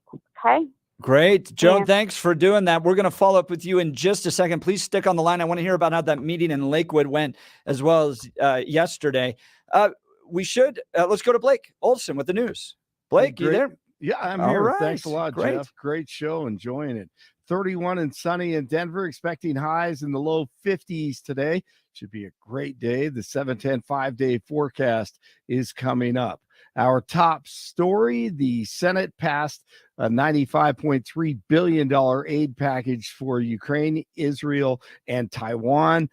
Small group of Republicans opposed to the $60 billion for Ukraine held the Senate floor through the night. Ohio's J.D. Vance. If we're going to send $61 billion to Ukraine, we should do it first in tiers. We shouldn't send it all at once. We should stagger it out a little bit. And the reason we should do that is to ensure that Joe Biden actually keeps his promise and enforces the American southern border. In other words, we tell the president that you don't get another dime of American taxpayer money for Ukraine unless you bring illegal border crossings at the level they were during the presidency of Donald Trump. That, to me, was the negotiation as it was set up by the Republican conference. That was the understanding that me and so many of my colleagues in the Republican conference had.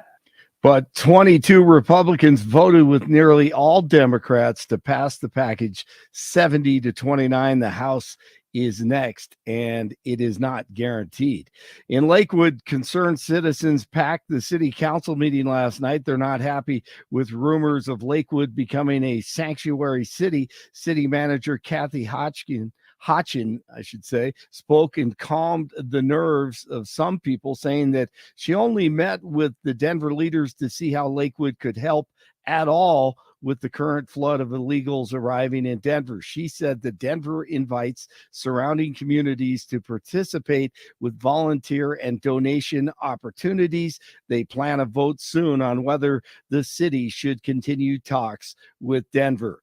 The March 5th primary is just ahead, and ballots are in the mail and should be arriving to homes this week. 7 Republicans and 9 Democrats will be on the ballot, including former President Trump, still awaiting the decision from the Supreme Court as to whether Trump will be on the ballot, but for now he is.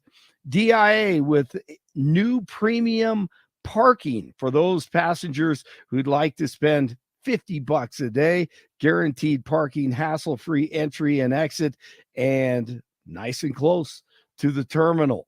A lot of pundits and critics calling for the resignation of President Joe Biden, and rumors of Michelle Obama being the next Democrat savior were squashed by former Obama advisor David Axelrod, who's in the know over the weekend.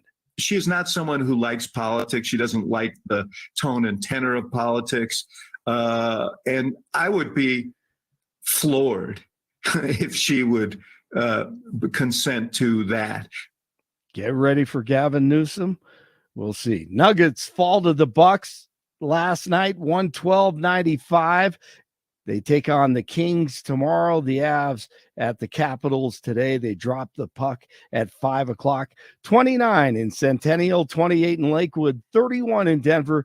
Jeff and Bill continue. The Jeff and Bill show continues. Blake Olson, News Talk 710 KNUS. Want to take your favorite radio station wherever you go? Well, now there's an app for that. No matter where you are, stream your favorite shows. Tap the app to listen to podcasts. Talk back to your favorite local hosts. At the tone, leave a message. Call the show. Set your alarm. Enter contests and win prizes. All in the palm of your hand. Available now for iOS and Android devices in the App Store or Google Play. And best of all, it's free. Download today.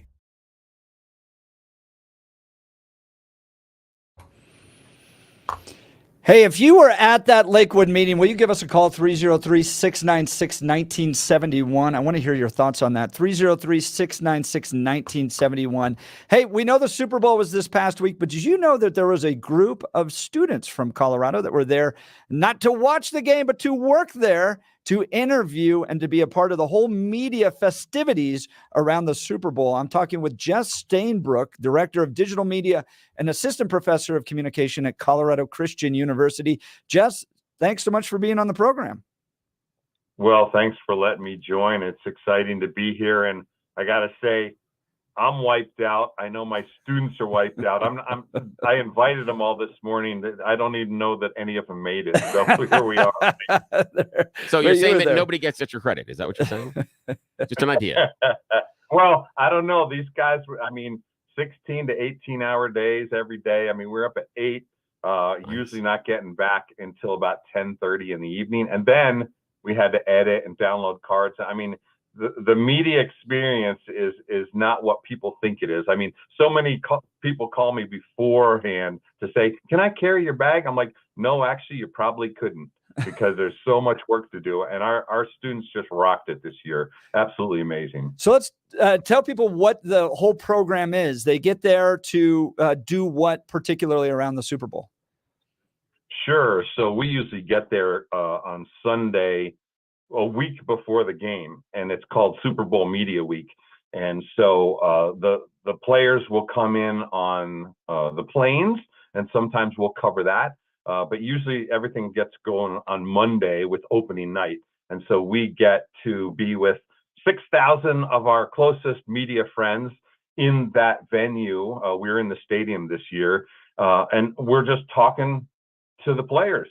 And some of them are in booths. So, obviously the popular players like the quarterbacks, the coaches, and some of the, again, more popular players. And then the rest of the players are just wandering around. So if you go look at our stuff right now on YouTube at FSPN, the Faith and Sports Programming Network, and Coug Media through Colorado Christian University, our stuff is starting to upload there. And, we produce a ton of packages. But we're talking to players about faith, family, friends, and football. And it's usually in that order. So we have some amazing conversations that these guys are talking to us about how God is important in their life and what that means for them on the big stage when they're about to play. So we spend all week with them doing these kinds of interviews. And then there's a bunch of press conferences too. Like we were with CBS, we were with, we did the halftime show and the pregame show people. It's just this nonstop thing. And I don't know if you're seeing video or not, but here's the ball we brought back from the game. You know what I mean? Wow. Jess Stainbrook is a director of digital media and assistant professor of communications at Colorado Christian University. You can see him. He's zooming in on our YouTube channel. So if you ever want to see what Bill and I look like, which, it's a hit or miss, you can go to the YouTube channel, 710 KNUS, and watch it there. Jess, what is the hope that the students come away with being a part of an event like this? Sure. This is kind of the culmination of the digital media program through the strategic communication major that we have at Colorado Christian University. And obviously, I'm training students in what I would call real world media work. As a matter of fact, I do a thing that I say in classes, we are training for and everybody screams real world. And so that's our goal. And obviously the top superstars and rock stars of my classes, I pick them to go to the Super Bowl as my media crew. I've been covering the Super Bowl. This is my 18th year. But the last 5 years, it's been CCU students as my crew. And literally, I just drop them in. It's a little bit trial by fire. It's kind of crazy, but we practice all the different things that we're going to go. But when we get there, it's go, go, go. And we have packages to produce for networks and different clients that we are distributing our segments to based on what their needs are. So yes, it's really a lot of fun. What's some of the feedback you get from the students? This is a big experience, right? It's kind of like a political student getting an internship on Washington, D.C. You are seeing the biggest game played at the highest level. What's the experience and feedback you get from students? Sure. The students obviously are a little bit blown away and overwhelmed, but what the great part is that they show up, right? And it puts them in that position of, we're here and we're live. As a matter of fact, we actually live stream from Radio Row 3 nights in a row, Wednesday, Thursday, and Friday, where players would just walk through and we'd grab people, but we were doing this nonstop live streaming, which is a new event for us. We've never had that opportunity, and it put a little bit more pressure on our team. But all I know is that the students come back, big smiles on their faces, so excited, and they're telling all their friends, right? And they're still producing content. I mean, we're back, but boy, the next 2 weeks for us, we're still going to be cranking stuff out, and you'll see stuff coming out for the next 6 months based on what we shot. And the content you all produce is a little unique, right? You're talking a little bit about sports, right? How was the game? What are your plans for the game? How do you plan to win the Super Bowl? But a big portion of the content you're producing gets into their personal lives, their faith, right? What's the experience you have with the players when they're talking about their faith? And I bet that's a little different from a lot of the answers they're given for other questions.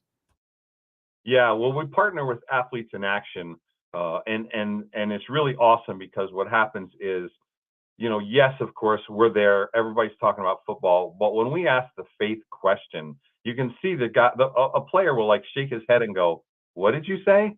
And before you know it, it's almost like everything goes away, and it's just the two of us or the three of us just having this conversation about what really matters in life, right? And the cool thing about it is that when we put this material back out, somebody may hold these players up on as a role model, put them on a pedestal.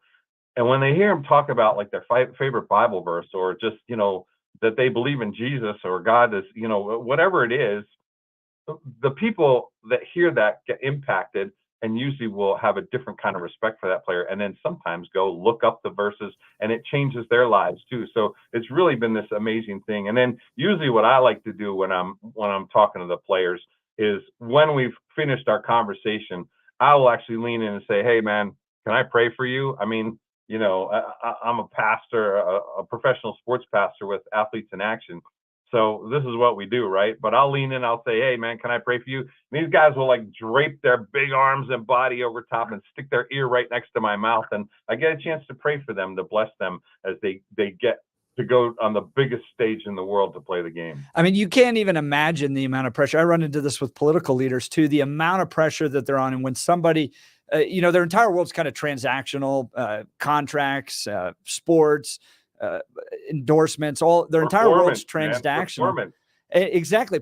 That's exactly right, Jess. And here they get somebody that just wants to pray for them. You almost watch that burden just kind of come off of them. And that's a real blessing to them, Jess. I'm glad to hear that you're doing that. So, athletes seem to be talking a little bit more about their faith these days. Christian McCaffrey, Brock Purdy, the kicker for the Chiefs, even very open about his faith. Patrick Mahomes. Mahomes. He gave glory to God after the Super Bowl win, right there on TV. That was fantastic. Is that an important cultural moment, Jess Stainbrook, director of digital media at CCU, to see these athletes talking more openly about their faith? I'll say, I think we've actually seen a shift. I mean, when what happened with DeMar Hamlin last year happened, it really changed. I mean, the players usually at any game gather at the 50-yard line, and there's a bunch of them that pray together, right?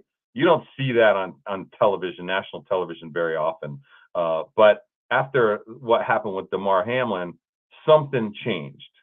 And so I think what it did is open the door for players to be more honest about their faith and who they are as a player on and off the field, and to share that with each other. I mean, that was an emotional moment that happened with the Bills. And again, when God works like that and saves a guy's life, and you have no physical way to figure out what that means, what do you do with that, right? God literally showed up and saved his life, and then continued to work through DeMar and just that whole movement, if you will. But yes, players are talking about their faith more. They're more bold about it. And it's a great statement too, because, think about how that impacts our youth.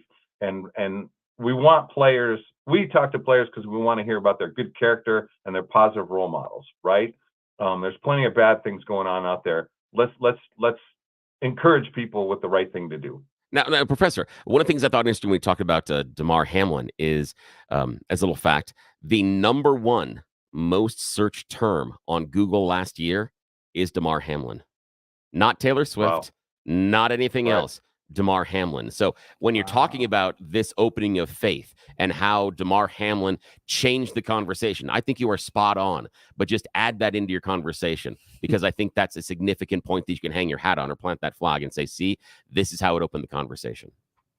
Yeah, well, and I think, there's moments like that are trigger moments or literally changes the path and the direction of the way things go. And I think that was a big one in the NFL.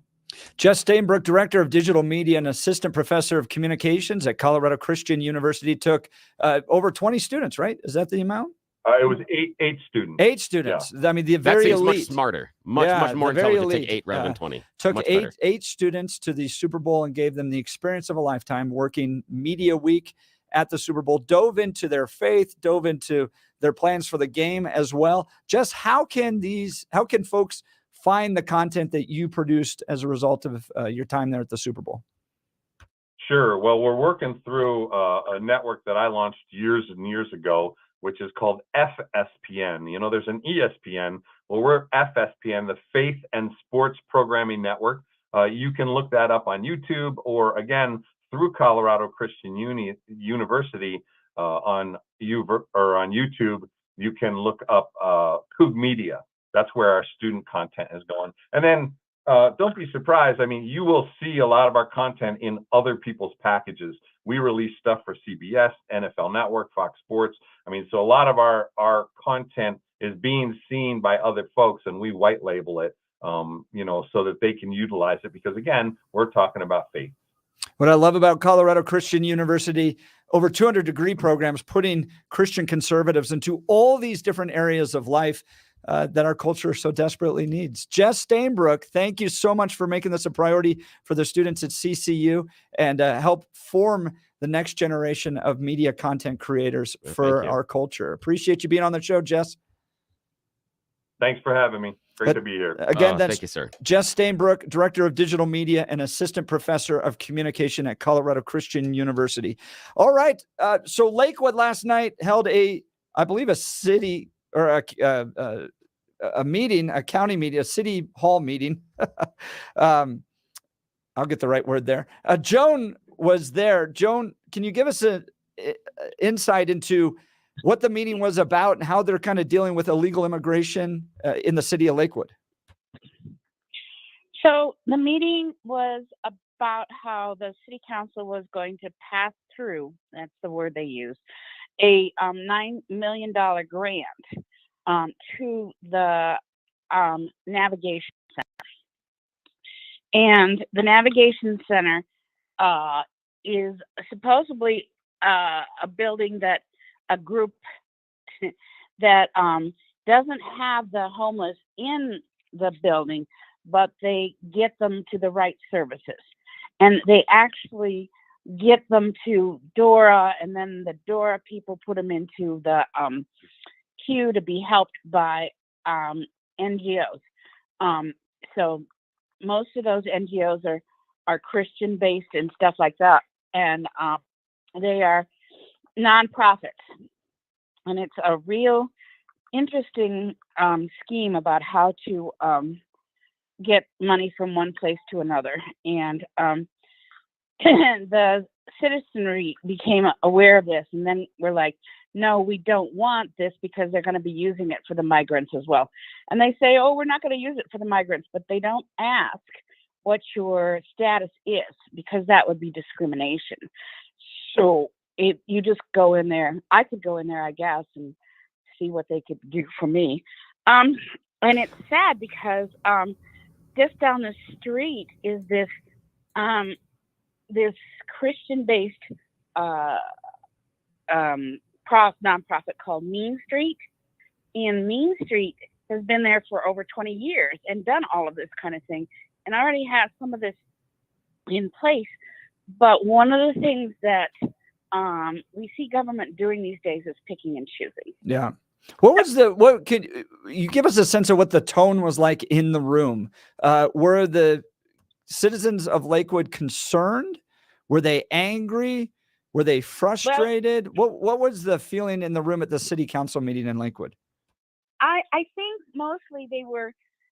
So first of all, you need to know the number of people that were there. Okay. Yeah. The entire room, and I think it probably holds like 250. Every seat was taken, and if you got up, the police didn't guarantee your seat wouldn't be taken. So, and then the fire department had said they couldn't line the walls. That they had to keep things open because we had wheelchairs and such there. So then they had an overflow area, which they set up audio and stuff. And so it was into the foyer, the hallway, if you've ever been to the city council building. And there was as many people, if not more, out in the foyer than there were in the room itself. And there was a pro-migrant movement people that were there, and they dressed as butterflies, and they had little blue butterflies on their clothing and stuff. They wanted to, I don't know, it's kind of the rainbow unicorn butterfly thing. And I think probably they were outnumbered at least 8-1. Most of the citizens not wanting to become Denver. And I have a picture on my phone of a man holding up a sign that says, Lakewood is not Denver. And I think the most interesting thing that came out is that there was a Ward 4 meeting at 7:30 in the morning before this, because they're very concerned about how this was going to go. And I think they're rightfully concerned. So I work in Lakewood. I'm there all the time. Crossroads, Wadsworth, and Alameda. There's a King Soopers there. There's a Target there. And I've been working there full time for nearly 10 years now. And I've seen Lakewood shift. It feels less safe. It feels like, there's a lot of police presence to guard the King Soopers there, to guard the Target and Belmar there. I think concerned citizens of Lakewood have every right to be concerned about what's happening in their communities and whether or not this is all going to pour over from Denver into Lakewood. What was the response from the city manager? We heard it a little bit from Blake at the top of the hour. What was the response from the lawmakers, the leadership of the city of Lakewood? Well, first of all, 5 of the city council people wore the butterflies for the support of the 5. Interesting. Out of how many? 11. 5 out of 11. So almost half. Almost Correct. Half of the city council members stood with the pro-migrant organizations before the vote. Before the vote. And I see that on a side note, regardless of what side of the political spectrum you're on, I firmly disagree with that type of front-facing pin, T-shirt, hat, anything. I understand where you are, but for me, any of that, regardless of what it is, when you're sitting on the board that gets to make that decision, whatever group that is, I think when you're saying, and it's almost, to me, it's a presupposition that you're saying, hey, I will let you guys sit here and talk, but this is the side I'm already supporting. That anybody that disagrees with me, I'm just going to ignore you. I think that is such bad form. And it ticks me off to no end. Sorry, I just had to. Joan, we're getting a text message. One listener saying, I'm glad Joan's on the job. Yes. She's a good gal. I want to hear from other folks as well. Give us a call, 303-696-1971. Stick around, Joan. Hold on real quick. They were taking comments till 1 a.m. Wow, 1 a.m. Till 1 a.m. So stick around. I want to continue this conversation, but I want to hear from others as well. Are you concerned of what's happening in Denver spilling out into your neighborhoods? Douglas County, Arapahoe County, Arvada, Westminster, even Boulder. Are you concerned of what's happening in the city of Denver spilling out with the migrant crisis spilling out into your communities? And are you satisfied with what your community leaders are doing to address that issue? Do you agree with them that we're going to wear little butterflies and stand with the migrants? Do you agree with Douglas County that's saying we're not going to be a sanctuary county? We're going to stop that. Give us a call, 303-696-1971, 303-696-1971, or text us on the 710 KNUS app. Hey, guys, for those of you with a full head of hair, congratulations. Studies show that one of the most attractive physical features is a full head of hair. Want to know the least attractive and most aging? Well, it's hair loss. No amount of car, house, or success can make up for that thinning or balding, as it leaves the greatest lasting physical impression. It doesn't have to be that way. Advanced Hair has the quick one-day solution to your hair loss. It's a treatment that's worked for many radio hosts.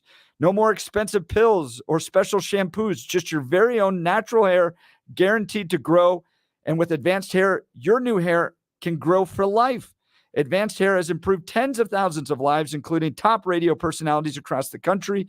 Did I mention your own natural hair begins to regrow the very next day? For your free consultation, call 720-459-HAIR. And if you qualify, get $250 off and 250 free hair grafts. AdvancedHair.com. We're going to continue this conversation with Joan. Melissa's dialed in as well. We have an open line, 303-696-1971. You're listening to the Jeff and Bill Show. News Talk 710 KNUS.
Oh, great song. This was one of our wedding songs. Bill. Really? Yeah. Oh, this is fantastic. Oh, wait. Okay. Side note. First Dance. What was that song? Do you remember? My wife and I were just talking about that. It was Yeah, really. Moonlight by Frank Sinatra, I think. We did a waltz dance. So she and I spent a few months prior to the wedding learning to waltz together. So our first wedding dance was this kind of grand waltz. And I think it was Moonlight by Frank Sinatra, but that song right there. So we're big Keith Urban fans. Whenever he's in Denver, we go to the shows, have a ton of fun. And there you go. You're making my heart warm, brother. Oh, that's nice. This is a great song. Keith Urban's fantastic. Jeff and Bill's show, we're talking about this meeting that happened in Lakewood yesterday. So Lakewood saying we're not a sanctuary city, but approving a grant for a transition center. It's a bad term, transition these days. Yeah. Transition center that would be provide benefits to Lakewood residents, but would be open to immigrants as well. And jam-packed city council meeting last night. Joan was there. And I get it. I get the concerns about what's happening in Denver, which has the highest migrant per capita rate in the nation right now. And obviously, if you've already crossed one border, you're not going to stay within the confines of one city. You'll go into other counties. And so Lakewood, rightfully so, in my opinion, the citizens rightfully concerned about what's going to happen to their community because Lakewood is struggling. It's not in a great spot. It's got some crime issues. And I think the Lakewood citizens should absolutely stand up. And I want to just take a quick moment of privilege here. The way Channel 9 and the way Denver Post are treating the citizens of Lakewood, inferring that they're somehow xenophobic, racist. Denver Post out with an article yesterday about this, that, they just want to work. The immigrants just want to work. They have a dream. They're willing to work hard to advance that dream. We can choose to be selfish, or we can choose to be charitable. We can choose to welcome others, or we can choose to treat them with suspicion. The fact that the main media outlets in the city of Denver, who have watched the city of Denver fall to pieces and somehow cast dispersions upon the citizens of Lakewood for being concerned about what this is going to do to their neighborhoods, to their communities, I think that's incredibly unfair. And I want to call on all those in the city of Lakewood and surrounding areas around Denver to stand up for your rights. You are not being xenophobic. You're not being racist. You're not being closed-minded just because you want to live in a safe community and you're concerned about what illegal immigration may do to your community. I think that's a very perfectly sane, viable concern to have. So continue to show up at these city council meetings, continue to defend your rights, and don't listen to these guys at the Post and 9 News. My goodness. So Joan, we'll go to you, and then Melissa, you'll be right next. We have an open line, 303-696-1971, if you want to give us a call about what's happening in your community, if you're concerned about this. But Joan, so the sense from the city council is we're not necessarily going to be a sanctuary city, but we're going to sure work with Denver and provide services to people if they come into our counties. Is that, or into our cities? Is that essentially what was communicated yesterday? Yes, and that was communicated. I just wanted to make this note. Fox News just did a story. Yeah, I saw that. Yeah, my phone is blowing up. Fox News covering this as well. And I just want to make sure you knew that this is a concern across the nation. It just isn't like, and there were many, many people. I don't know how many people because it went until 1 o'clock in the morning. People standing up, and we have had this problem with them changing the public comment from before they vote to after they vote. What? Why would they what? change public comment till on. after they vote? The hell is Like, that what's about? the point of that? Oh, we've already made a decision, but feel free to speak your mind while I surf my phone. Yeah, I'm sure they're all going to be listening very intently. Yeah, it's horrifying. And I was at the Ward 4 meeting, and I said to this new, he's new, and so I have to cut him some slack because he's like, well, I can't stand up because I only have so much political, Oh, come and on. it's have none political because people will remember how you voted on this. But, he's new. And so, you know, anyway, at that Ward 4 meeting, I said, the county commissioners, they have a certain set time of public comment before. And then they have time after for anybody else that, is going to be there and stuff. And I think the real thing that's kind of interesting is that people are beginning to realize they do have a voice and they do get to. And I was so proud of the people that stood up. It was the first time they'd been there to city council. It was the first time they'd spoken in public, and they had things and they did questions and they brought up other points. And then the opposition said things about us being xenophobic and terrorists and all sorts of other things that was just horrifying. Joan sent in text messages, don't Denver or Lakewood. I mean, here's the truth. We don't host the Western Conservative Summit anymore downtown because our attendees are just tired of dealing with what the city leadership has built. Look, you don't just, destroy a city overnight. You create real problems through the policies that the city leadership has allowed to happen. And I think the citizens of Lakewood have every right to be concerned. Joan, thanks so much for the call. Let's go to Melissa, line 2. Joan's line is open. Give us a call, 303-696-1971. Melissa, you're on the Jeff and Bill Show, 710 KNUS. Good morning. I just wanted to express my concern and annoyance for these guys that are trying to clean your windshield.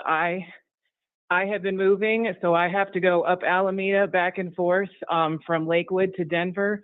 And just the other day, I had just sprayed my car off, and then I was trapped at the light on Alameda and Santa Fe. And then one of the guys comes up and draws a heart on my windshield after I paid $16 for a car wash.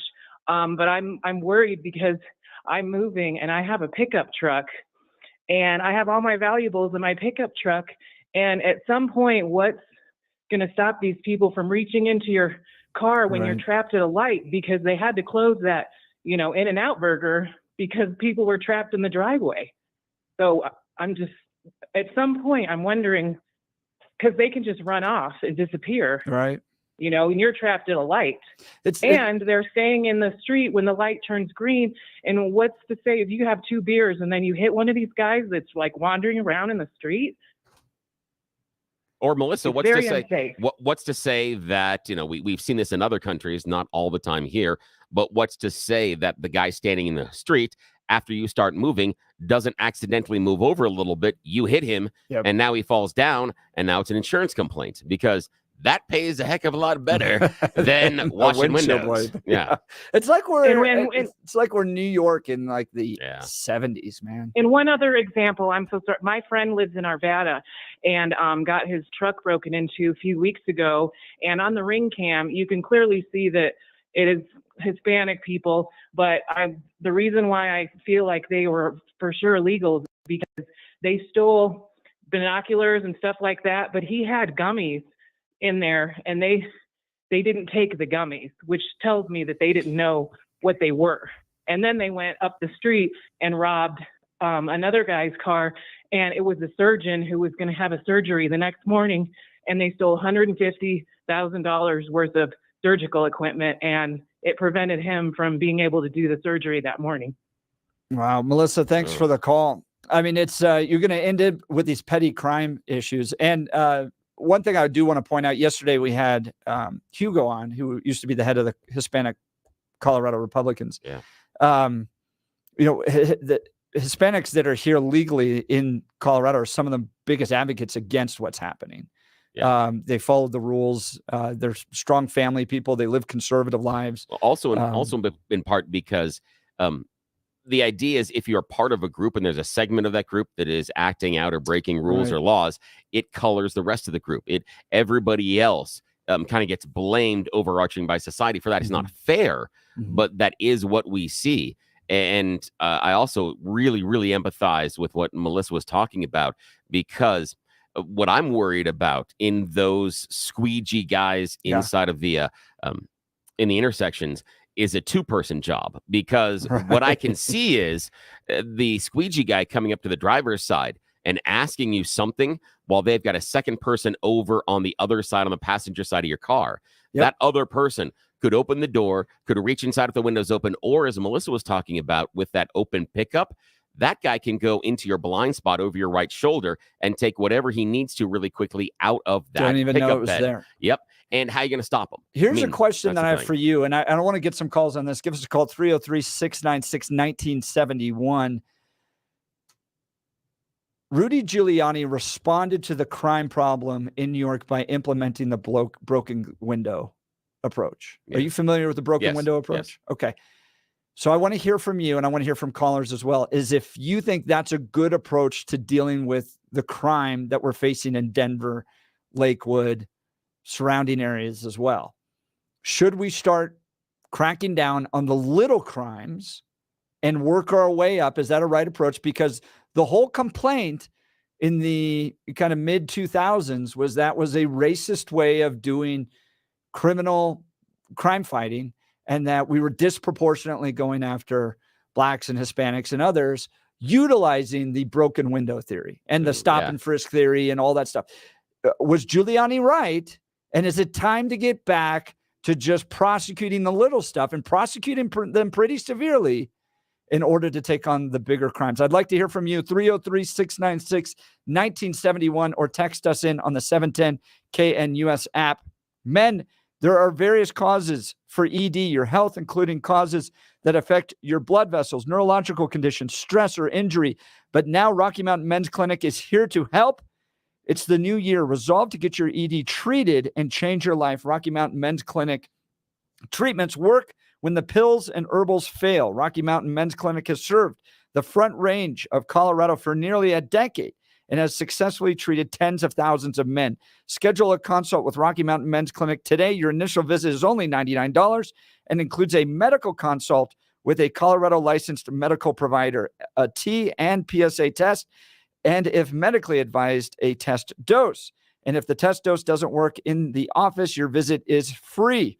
They have 5 locations in Colorado to serve you: Fort Collins, North Denver, Central Denver, Castle Rock, and Colorado Springs. Stop dealing with the lack of confidence and low self-esteem that ED brings and start being intimate again without the fear you can't perform. Call them today at 720-440-7900 or visit RockyMountainMen'sClinic.com. We'll take your calls. You're listening to the Jeff and Bill Show. News Talk 710 KNUS.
Talking a city council meeting that took place in Lakewood yesterday with concerned citizens about Lakewood becoming a sanctuary city. They voted not to, but they're also going to vote to help Denver and create a transition center. So getting your thoughts on what's happening in your community in light of the fact that Denver has the highest per capita migrant rate in the country right now. Is it spilling out into your communities? Are you dealing with the effects of that? Give us a call, 303-696-1971. Let's go to Butch in Denver.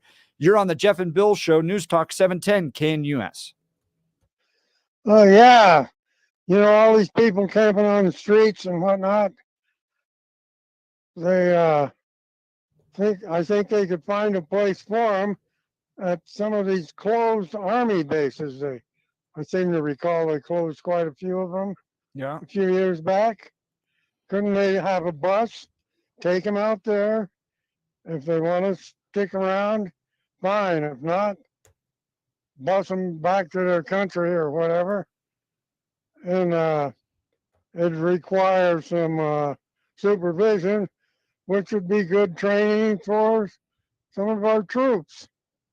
So the city of Denver is spending millions of dollars putting them up in hotels right now. Do you think that's a good use of the city's money? It's total waste. It's just stupid. Now, I'm talking about these empty military bases. I mean, when I was in the Army, it was good enough for us. Why couldn't it be good enough for them? That's true. It is good for the Army folks, you know, and MRE too. And you know, you give them a little something to keep them busy while they're there. And you could have some of our troops training to supervise people like that. There you go. Butch, thanks for the call. I appreciate it. Let's go to Sean. You were at the Lakewood meeting, line 2. You're on the Jeff and Bill Show, News Talk 710 KNUS. What's up, Sean? Can you hear me okay? We got you loud and clear. Sounds good. Yeah, I was surprised. I went over early figuring that since it was originally they were going to have a study session from 5:30 to 6:30, I thought, I'll show up around 5:30 so I have plenty of time to get a seat. They didn't actually open the doors. They canceled the study session. The meeting was set to schedule at 7 o'clock. They opened the doors to let people into the council chamber at about 6 o'clock, but there were people from 4:15 on, and they filled that room. They filled the outer room. I've never seen as massive an outpouring on any issue as they had here. Wow. Do you think the pressure is enough on the Lakewood City Council at this point, or do you think they're going to, like Joan mentioned, 5 of them dressed as butterflies to stand with the illegal immigrants? Do you think that's they're going to do what they want, or do you think the pressure's starting to get to them? We forecast every vote ahead of time. It was going to be 9-1 or 10-1. Actually, I guess it was 10-1 on virtually every single issue that was important, whether it be the navigation center or the related issues. They did change things up. It was a much more friendly council in terms of at least listening. I don't think it changed a single one of the councilors' minds, but I think that was all baked into the cake long before. When they sent the city manager, the city of Denver, my impression is that they want to, quote, be able to virtue signal that they're supportive of the migrants, but they don't want to formally declare they're a sanctuary city, but they want to give all the aid and support as if we are a sanctuary city. And the unfortunate thing is all that's going to do is incentivize people to come here. Yeah, it seems like a de facto sanctuary city, right? We're not necessarily going to declare it. We're not going to hang a banner like the city of Denver is. But by the way, there's a lot of services over here. Come on over. Well, the sad thing is Adam Paul, who is now the, I guess, executive director of regional affairs for the city and county of Denver, most of the people on there seem to be very familiar with him and seem to be of his same mindset. I'm not sure exactly what that is, because I don't see concern over the operational effect that these policies are going to have on the city long term. That's For right. example, that navigation center that they agreed to spend $9.3 million on, all that's going to do is going to further incentivize and attract what we don't need. That is amazing. I feel very sorry for the homeless Sean, I appreciate the call. Yeah, Thanks so much. He thank was you. at the Lakewood meeting there. I Go hadn't ahead. heard that before. The idea of what is the impact long-term to the city finances. Yep. Sean, excellent point. Excellent point. Friends, we want to continue to take your calls. Ken, stick around. 303-696-1971. We're going to be talking about the shooting that took place at the Lakewood Church and the effort by Democrats to ban guns from churches. All this coming up. You're listening to the Jeff and Bill Show. News Talk 710 KNUS.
A.m. in the Mile High City on this Tuesday, February 13th. Welcome to the Jeff and Bill Show. Good morning, Bill. Hey, good morning, Jeff. Having some fun this morning. We are covering a whole lot of topics. We're going to get into this shooting that took place at a Lakewood Church down in Houston, Texas, Joel Osteen's church there, and the effort by Democrats to ban guns from, quote, sensitive spaces, which would include churches. So we'll cover all of that. I want to hear your thoughts. 303-696-1971. Ken, we're going to get you in just a second. Let's go to Blake Olson with the news. All righty, Jeff. Thank you very much. 36 and sunny in Denver, expecting highs in the low 50s today. The 7-10 5-day forecast is coming up. Our top story, the Senate is approving a $95 billion aid package with large carve-outs for Israel and Ukraine. 60 votes were needed to push the package through in overnight voting. Despite passing on a 70-29 vote, its fate in the Republican-controlled House is far from Guaranteed. The Denver City Council has failed to get enough votes to override Mayor Johnston's veto of an ordinance that would have banned sweeps of homeless camps in freezing weather.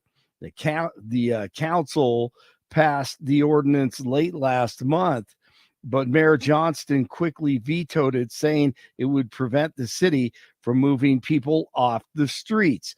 Vincent Turnbull from Step Denver joined Jeff and Bill this morning, and he knows all about one of the main causes. Majority of the homeless community out there are addicted to drugs. And, if you work on the sobriety first, the housing will come second.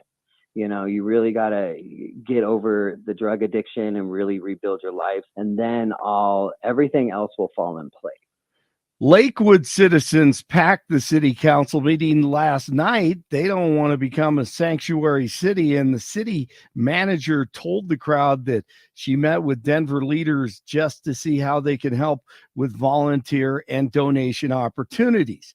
Now, KNUS listener Joan was at the meeting, and she said that they changed the public comments, until after the vote. Many people. I don't know how many people, because it went until 1 o'clock in the morning. People standing up, and we have had this problem with them changing the public comment. Yeah, it's horrifying. And well, Super Bowl 58 will go down as the most watched telecast in history. CBS said that they had a total audience delivery of 123.4 million average viewers across all platforms. By the way, I think Tucker Carlson had 200 million viewers on his interview with Putin last week. So that kind of gives you an idea of how well that's doing on X. Other sports news: Nuggets fall to the Bucks last night, 112-95. They take on the Kings tomorrow and the Avalanche and Capitals tonight at 5 o'clock. 32 in North Glen, 33 in Littleton, 35 in Denver. Jeff and Bill continue. Blake Olson, News Talk 710, KNUS.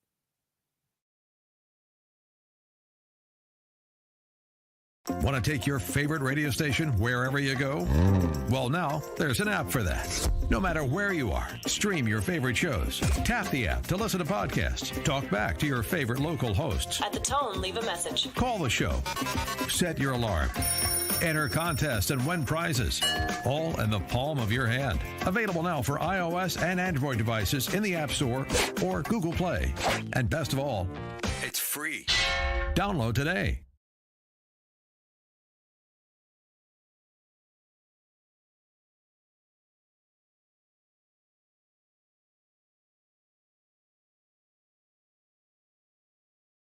Bill's just rocking out in here. Yeah. What do they call a musician, a music aficionado? Mostly nerd. I've had that yelled at me numerous times. Because if you read books a lot, you're a bibliophile, an audiophile. Yeah, but audiophile is more the quality of the music and the audio presentation rather than just the music. In fact, I went down a really weird rabbit hole yesterday, one that you will not be familiar with because you do not enjoy the glory of what is forgotten 80s pop. And there was a song that was bouncing around. I'm like, I know this song, and I couldn't put the things together. Finally found it. And it's a classic from the band by the name of Big Pig. Never even heard I know. And everyone, when they hear it, and if you like 80s songs, you'll hear the music. Maybe I'll see if I can dig it up later today. But once I found one, I'm like, I found it. I found the song, and I need it for something else that I'm doing. So, yeah, I went on down a little rabbit hole yesterday. There you go. Getting a lot of comments, text messages here from about, the Lakewood City Council meeting last night. This isn't an immigration issue. This is war. This is invasion that's taking place in our communities. Text message tweet to me on Twitter. Enjoyed the show today. I think it's a shame that Lakewood has decided to become Denver West when it comes to illegal aliens. I'm sorry. I'm not saying that they are migrants. I'm not saying they're migrants because they've broken the law to come here in the first place. We're supposed to have a Christian attitude, and I'm trying. But when I see the way they are what they're going to create in Lakewood and the decay they're going to create in Lakewood, doesn't get their act. Lakewood needs to get their act together, and the city council needs to change their attitude. So thank you for the tweets, by the way, on Twitter at Jeff Hunt or x.com/Jeff Hunt. Now call it Twitter. The X name's not going to stick. Yeah, you don't think It's so? not- no. In fact, side note, stupid move by Elon.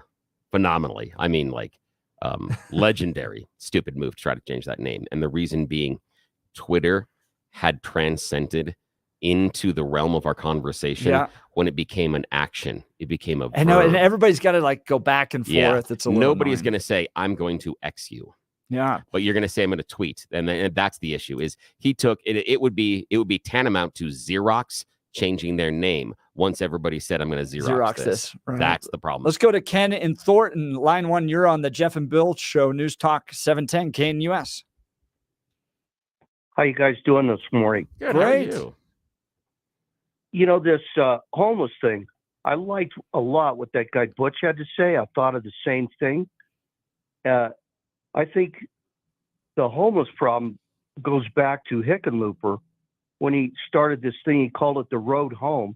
Mm-hmm. And now, unfortunately, the road is home. And if you segregate the people that are doing drugs and breaking the local laws already, and you put them in a camp or an area where at the very least they're segregated, reduce their addiction, give them some therapy. I think that's a great idea. I don't like the idea of taxpayer money being spent to put people up in hotels. Right. I mean, so John Hickenlooper famously planned he was going to end homelessness, or famously claimed that he was going to end homelessness within 10 years. This was back in 2006. By 2016, Wait, hold it was on. very clear But that he wasn't going to do that. It's been more than 10 years. Yeah. We didn't do it? Yeah, right. Really? Right. No, He no. didn't And the even get promise? close. No? It's worse today Oh, wow. than ever. You're right. So now Mike Johnston, the mayor of Denver, comes along and says, we're going to get them off the streets, but we're essentially putting them into hotels. I don't think he's actually solved the homeless problem, because the homeless problem is actually an addiction problem. So if all you've done, and we talked we talked with Step Denver at the 6 o'clock hour about this. This is why Step Denver gets it right, because they address it as a addiction problem first and foremost, not a housing first problem. Go ahead, Ken. These are long-standing problems. Step Denver's been around for a long time. Yeah. And the old guy, Cote or whatever, that started it, he knew what he was doing. These guys know what they're doing. And yet the city is not availing themselves, at least not that I've seen, to their, to get these people diverted into that type of a program. Right. So and it's typical government. They say they're going to do something. They don't really get it done. They do it in another area that's wasteful. I think it was Boyles or Brotner said that the homeless thing, they spend on average between 70 and 50,000 per homeless person. Yeah, per tens year. of thousands. Tens of thousands. They've got their with that kind of a bureaucracy. What are they doing but wasting money and perpetuating the cycle? Well, you're actually putting it into what's called a poverty complex, like the poverty industrial complex. So there's a movie out there years ago called Poverty Inc., which showcases the fact that there's this entire cottage industry that's set up not to get people actually out of homelessness, but to just kind of perpetuate it, collect checks from governments, granting organizations, and then enrich themselves. And that's what you see. If they were actually paid to get people out of homelessness, that would be one thing.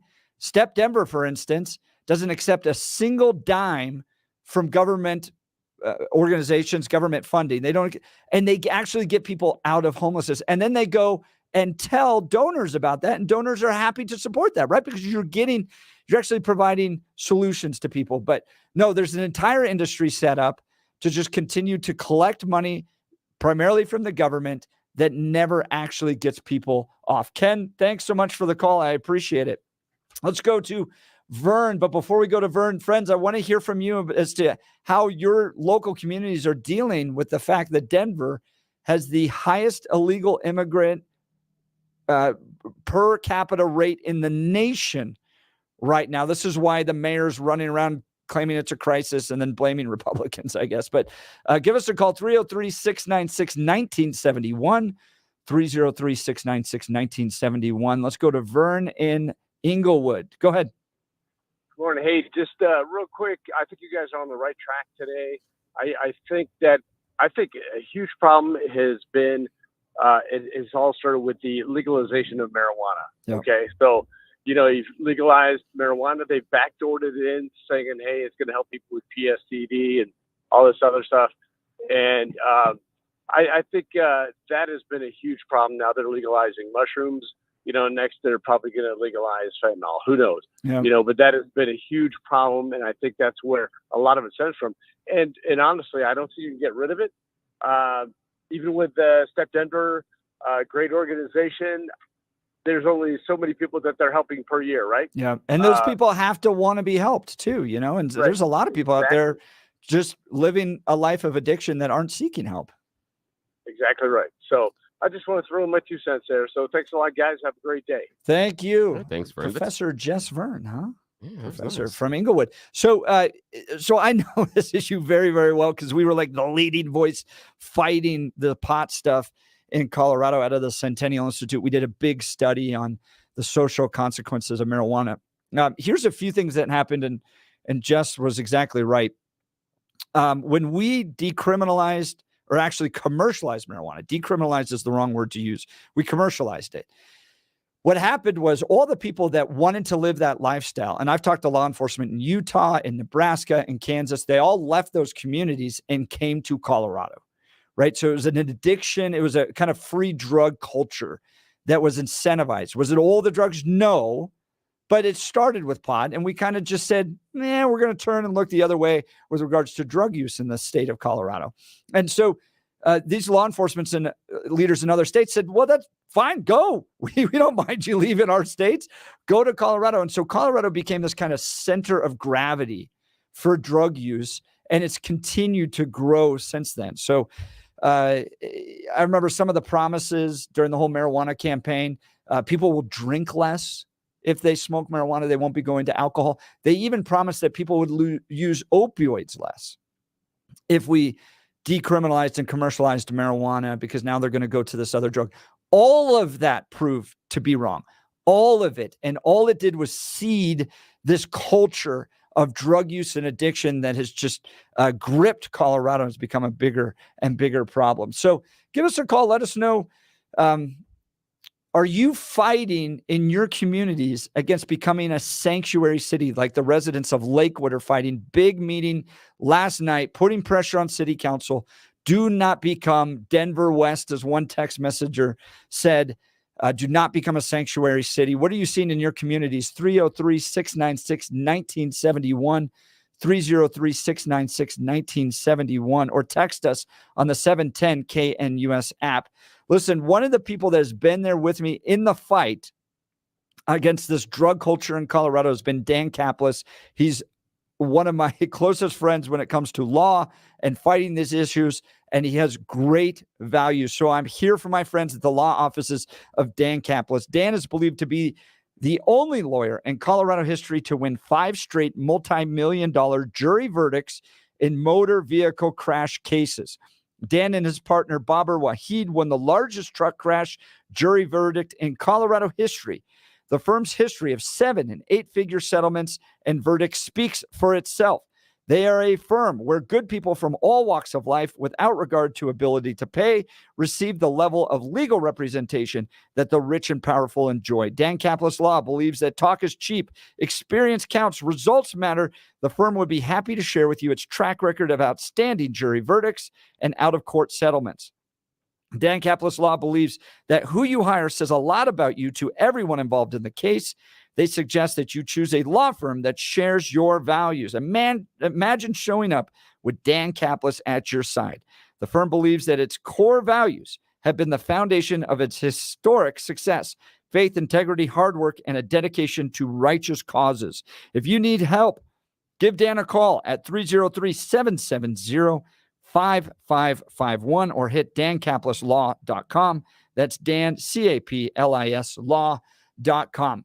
Did you hear about this church shooting, Bill, down in Lakewood? Yeah. Not this Lakewood, Church but it's Joel Osteen. in Houston. Yeah, in Houston. Sorry, Big Lakewood mega church. Houston. It used to be where the Houston basketball team played. It was a huge church down there. So this is what happened. 36-year-old Genesee Moreno has been identified as the shooter. She was killed by two off-duty officers working security at the church, one of the largest mega churches in the United States. Two other people were shot and wounded, including the shooter's young son, who entered the church with Moreno. I think there's a lot of mental health issues there. That's right? really weird. She Take was a 5-year-old on this type of thing. I mean, I can't imagine what her, again, mental issues. But big mental issues. I couldn't believe that one. The sound of gunshots inside the massive church, which was formerly the home of the NBA Houston Rockets, startled worshipers just before 2 p.m. Sunday, around the time many people were getting ready to watch the Super Bowl later. Houston Police Chief Troy Feiner said Moreno entered the church wearing a trench coat. If you live in Colorado, you know that hits a nerve. I was in high school when Columbine happened. And a backpack. Armed with a long rifle, Moreno began shooting and was confronted by two off-duty officers, a Houston police officer and an agent with the Texas Alcohol Beverage Commission, who returned fire. They held their ground in the face of rifle fire at point-blank range, said Kevin Lilly, chairman of the Texas Alcohol Beverage Commission. Before being shot and killed, the suspect told officers that they had a bomb. Why did they use the term they? Are they identifying as I don't know. My guess is that whoever's writing that story probably is just being deferential, knows that the floating out there that there's possibly transgender identity stuff there. Yeah. However, I would say that if this person's been involved in criminal cases and they have, that maybe rather than being transgender, it might, again, I'm not saying for certain, may be used as an out. Saying, oh, if I just say I'm transgendered, I can have a clean name over here, just like taking under a new identity. I'm not saying that's the case, but I'm saying it's a possibility. That's it. They were carrying a yellow in color rope and substances consistent with the manufacture of explosion devices, which appeared to be a detonation cord. Yikes. Moreno's son, whom authorities describe as a 7-year-old, was shot in the head and remained in critical condition. Oh, that's the first time I heard that part. Oh, no. The boy initially described Sunday as a 5-year-old. It remained unclear how the boy, who was taken to Houston Children's Hospital, was struck by gunfire. What to know about the shooter: has a history of mental illness, including being placed under emergency detention in 2016. And I think they had Free Palestine kind of written on the butt of the gun there as a sticker. Which for me leans into the mental health issues, because only the idea of, if we are so angry at what's going on to the Palestinians, why would you go to a church? A Christian church. Why did right. It just seems the wrong target. Some of the news reports was that she was married to a Jewish man, was going through a contentious divorce, had Free Palestine, shot at a church, and maybe had some trans issues going. Yeah, I mean, which again seems to track that there's some mental illnesses and questions there and problems. So why this is relevant and important is because Democrat, not only is it a church shooting, which is horrific, but Democrats have introduced down at the state capitol this sensitive spaces bill, which I want to get into because we're going to be seeing this voted on down at the state capitol. And RMGO has sent an immediate cease and desist letter to the governor. I'll read this in just a second. Yeah. But here's my question. And despite what the texters are saying, no, one of the sensitive spaces designated is not the little booth that I sit in here. Because I know sometimes you disagree with me and you think that I'm being a little sensitive snowflake. So I'm just saying that's not in the bill. Okay, I'm sorry, continue. So here's the question I have for you all. Is it important for people to be armed in sensitive spaces like schools, like churches, like playgrounds? Or should we work to keep those gun-free zones? That's the question I have for you. 303-696-1971. 303-696-1971. Do sensitive spaces and gun-free zones work? Should Democrats pass this bill? Or is RMGO right to seek an immediate cease and desist in the progression of this bill down at the state capitol? I'd love to hear from you. You're listening to the Jeff and Bill Show. News Talk 710, KNUS.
Our phone lines are filling up. We got one available, so give us a call, 303-696-1971, 303-696-1971.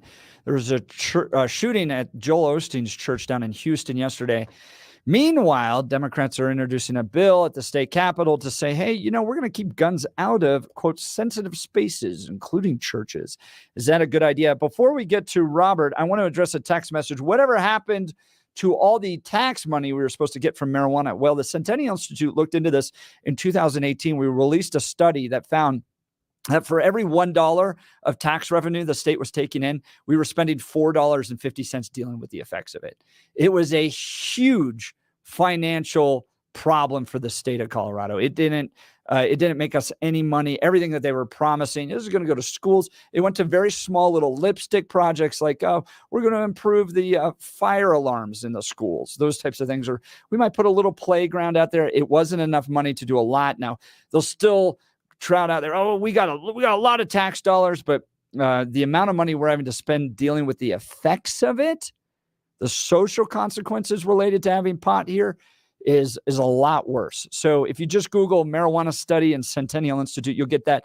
By the way, we just got funding to update that 5 years later. So we'll be coming out with that later this next year. So stay tuned for that. Robert, let's get into gun-free zones from Littleton. Go ahead. You're on the Jeff and Bill show, News Talk 710 KNUS. Good morning, fellas. How are you? Great. Good, man. Thanks for your call. I'm one of those strange fellows that's like driven by empirical data and evidence instead of my little precious feels and that sort of thing. That's good. And so I look at gun-free zones and the very notion of gun-free zones and say, okay, do they work? And well, every school is a gun-free zone, right? Have we had school shootings? Of course we have. Yeah. Ergo, they don't work. And for a fairly simple reason, because the nut jobs and wackos and criminals and degenerates that do this sort of thing couldn't give one single tiny little crap about the law. That's why they're called criminals and not, do-gooders or Boy Scouts or whatever. And so increasing the number of gun-free zones, whether it be parks or schools or playgrounds or whatever it happens to be, in and of itself is a bit of a farce because we've already established that it doesn't work. There's no sign in the world or no law in the world for that matter that will prevent somebody that is intent on doing harm from doing or at least attempting to do harm.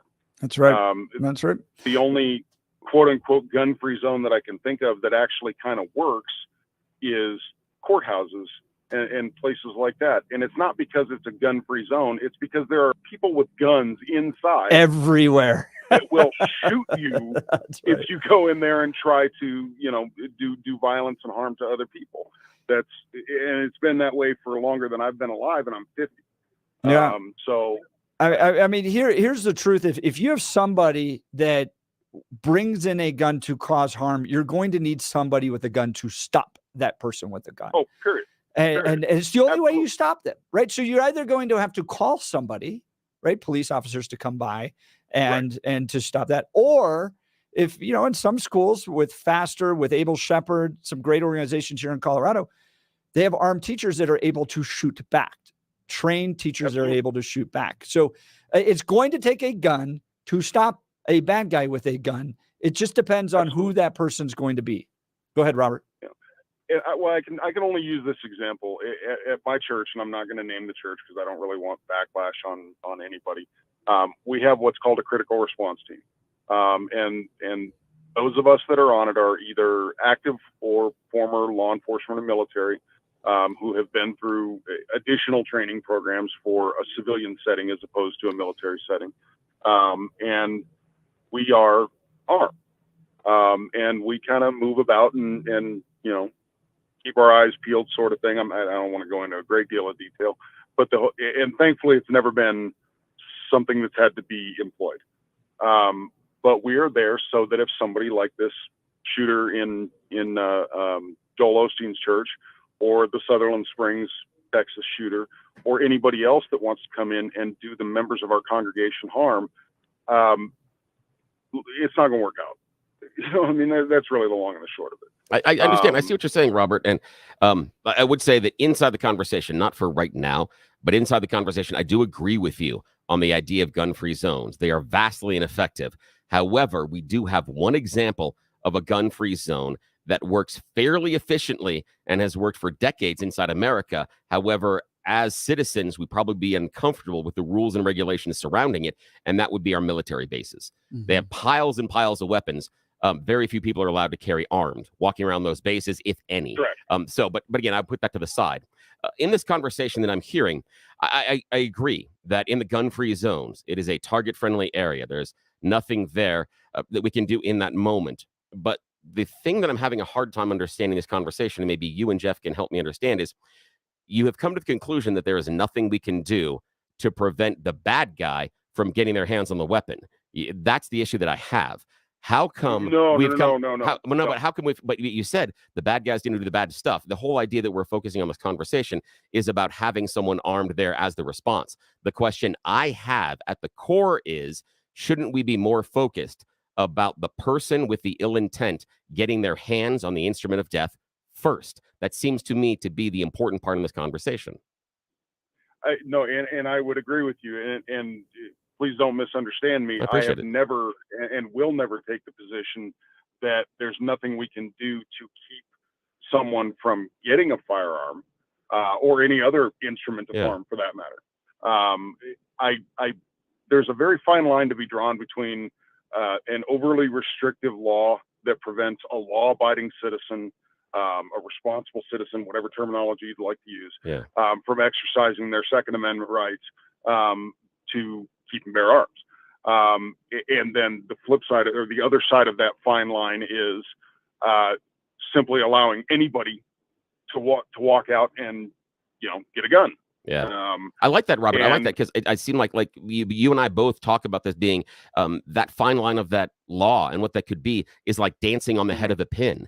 That it is such a razor thin margin. How do we make that happen? It is so difficult. Well, here is, at least in my experience, okay, and I've been a gun owner for 34 years, because I was 16 when I got my first rifle from my grandfather.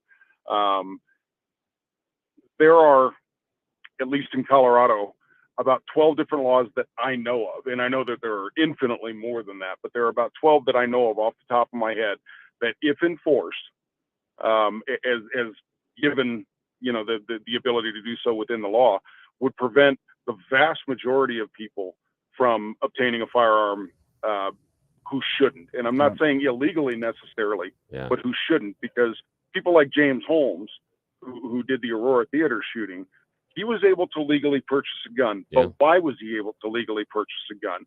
He was able to do that because his therapist failed in her legal obligation to report the fact that he had made threats, both of harming himself and harming others, to law enforcement. She was legally required to do that. Robert, I appreciate the call. You just nailed the dismount. Thank you, Robert. Job Damn, from Littleton. Let's go to Brian at Arvada. Before I get to Brian, though, his line is just open, 303-696-1971, 303-696-1971. Senate Democrats have introduced a bill to ban guns in, quote, sensitive spaces. So this includes public locations and events, parks, recreational facilities, community centers, public gatherings, hospitals, places of worship, sporting events, amusement parks, and educational institutions. Oddly excluded my side of the studio. It's weird. What about they would include it? We got Brian from Arvada. Go ahead, Brian. You're on the Jeff and Bill Show, News Talk 710 KNUS. Hey, welcome aboard. Oh, no. Hey, thank you. Hey, Brian. Brian, your phone is breaking up on us. I'm going to put you on hold for a sec. I'll let Jeff continue. Okay. And when, I'm going to get you call us back, and then we'll put you first up when you call us back. All right, we'll get Brian back on here. Let me read the letter from RMGO to Governor Polis, Speaker of the House Julie McCluskey, President of the Senate Stephen Fenberg, as well as chairs of different judiciary committees. Proposed legislation unconstitutional, violation of Second Amendment rights. Dear Governor Polis, and others on behalf of Rocky Mountain gun owners, I'm writing to issue a formal demand for the immediate cease and desist of further proceedings concerning SB 24-131. If enacted, this bill imposes egregious restrictions on the lawful keeping and bearing of firearms, thus violating the Second Amendment rights of law-abiding citizens in Colorado. I just listed all the different areas that is covered by this, quote, sensitive spaces ban on guns. We vehemently oppose this bill on the grounds that it flagrantly violates the fundamental right to keep and bear arms as enshrined in the Second Amendment of the United States Constitution. So why is this important? Because liberal states like Colorado, even after the U.S. Supreme Court has shot down many of these restrictions, provided this kind of notation called, quote, sensitive spaces.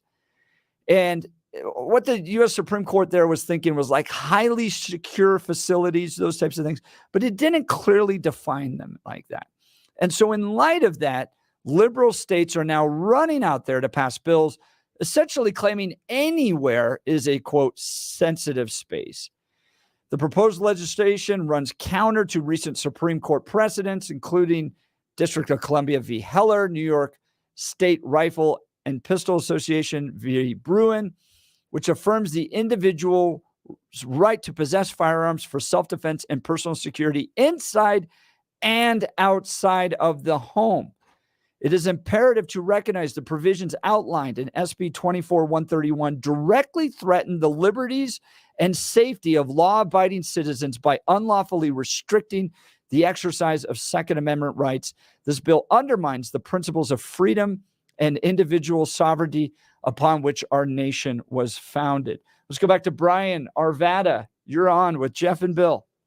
Hey, Jeff. Hopefully you guys can hear me a little better. Much better. All righty. Hey, this bill is actually going to do the opposite. It's going to make you less safe because, the people, I believe in that. Brocklers had said one time that Aurora theater shooter actually picked a theater that was gun-free, if I remember right. I think you're correct on that. I think you're correct. Yeah, so it's actually going to make you less safe. And also, aren't these the people that it used to be a felon for a felony? If you were a felon and you got caught with a gun, it was a felony. But now they reduced that to a misdemeanor. So the same people that are trying to take away these guns are doing that. So it just none of it makes any sense. So, Brian, here's the question I have for you. Here's what the Democrats are going to say is the out in this. We're not banning all guns. We just say that if you want to have a gun in a school or in a church, you have to have permission from the leaders of that institution. Does that change your perspective on this bill at all? Oh, okay. Yeah, I didn't know the part of that. So it won't ban automatically, so people they don't have to be gun-free zones? Well, you just got to get permission now. So that's the way they're going. Got to say pretty please, I think, is the rule. No, right. Yeah. Do you think that makes these any different? No, it's still a dumb law. As long as you're giving the criminal an up, if they want to shoot something up, they're going to go where there's no guns. So if you're putting signs out there, hey, gun-free zone, that's where they're going to go. I mean, it's odd. Would they go to somewhere? I agree with you, sense, Dan. Brian. I think that creates a list now of soft targets. Even if, you may run into people that are given the permission to be able to carry in these, quote, sensitive spaces. But really, the point of all this, and we know this from the left, is that they want you unarmed, and so they're just going around labeling every space a sensitive space, and therefore you're going to have permission. I mean, this is already permission on top of concealed carry. This is permission on top of, all the requirements you have to get to just get a gun, 3-day waiting period, background check, all that stuff. Now you got to get permission from the people of these that run these institutions to be able to carry. We know what they're really doing here. Brian from Arvada, thanks so much for the call. One more step toward banning guns. That's right. One slice at a time. That's all it is. I really appreciate the call and good questions there. Let's go to Dan, Colorado. You're on with the Jeff and Bill show. Yeah. So my big thing, I agree with the last callers about saying that, the weapons and the guns and the lawmakers. I mean, our lawmakers do not comprehend the situation. if they did, we wouldn't be wasting money making stupid laws that nobody, I mean, like I say, the regular person gets harmed by it because they got to jump through more hoops. I mean, you got Wyoming, small parts of Wyoming that carry guns in their trucks because they're from a rancher family and they know how to operate firearms. Half the wackos out there, they don't care about anything. So they're going to shoot whoever up whenever they feel like it. Right. It goes back to what I said earlier. The only thing that's going to stop a bad guy with a gun is a good guy with a gun. That's about it, too. Dan, I appreciate the call. Thanks so much for calling in. Friends, Dan's line is open, 303-696-1971. Now, Jeff, I've got an example here when we talk about the gun-free zones. Yeah. And I am not in favor of designating areas as gun-free zones. While I'm empathetic to it, I do believe, like the callers have outlined, that it is a bad idea. Yeah. And here is my nuts and bolts example. I'm going to put two businesses next to each other. One business is going to have a sign that says the premises is monitored, all the money is kept in a safe. The other business is going to have a sign that says no cameras, all the money stacked on a card table in the back room. If you are the criminal, which door do you walk through? And that's the only question you have to ask yourself. I thought you were going to say all the money is on a table in the back room, but it is well guarded with armed former Marines. But that's the idea. Like the idea is in one situation there is a well-secured, there's a well-secured area, and another one we've told them that it isn't. Right. It is obvious which one, especially the people with the mental issues. It's obvious which one they're going to pick. Yeah, it creates a list. That's right. So Senate Democrats here in Colorado at the state Senate have introduced this bill, basically labeling a whole lot of spaces sensitive spaces and therefore restricting gun access unless you get permission from the owners and operators of those sensitive spaces to carry a gun. Let us know what you think. 303-696-1971 or text us on the 710 KNUS app. RMGO sending a cease and desist letter there. Hey friends, your home is a significant asset, and choosing the right team to help you sell it can be the difference in thousands of dollars in your pocket. I highly recommend Gay Ribble and the Empower Home Team, the realtors I trust. Empower Home Team provides exceptional services, invaluable advice, and employs unique systems to maximize the money you can get for your home. Getting an offer above your home's asking price is great, but you're leaving money on the table by not working with Gay Ribble and the Empower Home Team. Gay and her experts get their clients an average of $30,000 more. Could you use an extra $30,000? That's precisely why you need Gay Ribble and the Empower Home Team. Their exclusive database is filled with pre-screened buyers ready to make a purchase. Take the stress and hassle out of selling your home while getting the best price. Here's an unbeatable offer. Gay Ribble and Empower Home Team will sell your house for $100,000 of the asking price, or 100% of the asking price, or Gay will pay you the difference. It's an offer you simply cannot refuse. Get 100% of your asking price guaranteed with Gay Ribble and the Empower Home Team. Reach out to my friends and realtors, Gay Ribble and Empower Home Team. Call 833-301-SOLD or go to gayhasthebuyers.com. That's GAYE hasthebuyers.com. All right, we'll take your calls and more. You're listening to the Jeff and Bill Show. News Talk 710 KNUS.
Some very great text messages in. Very kind. Hey, I wanted to take a second and tell you guys that you're both doing a great job. Very entertaining program.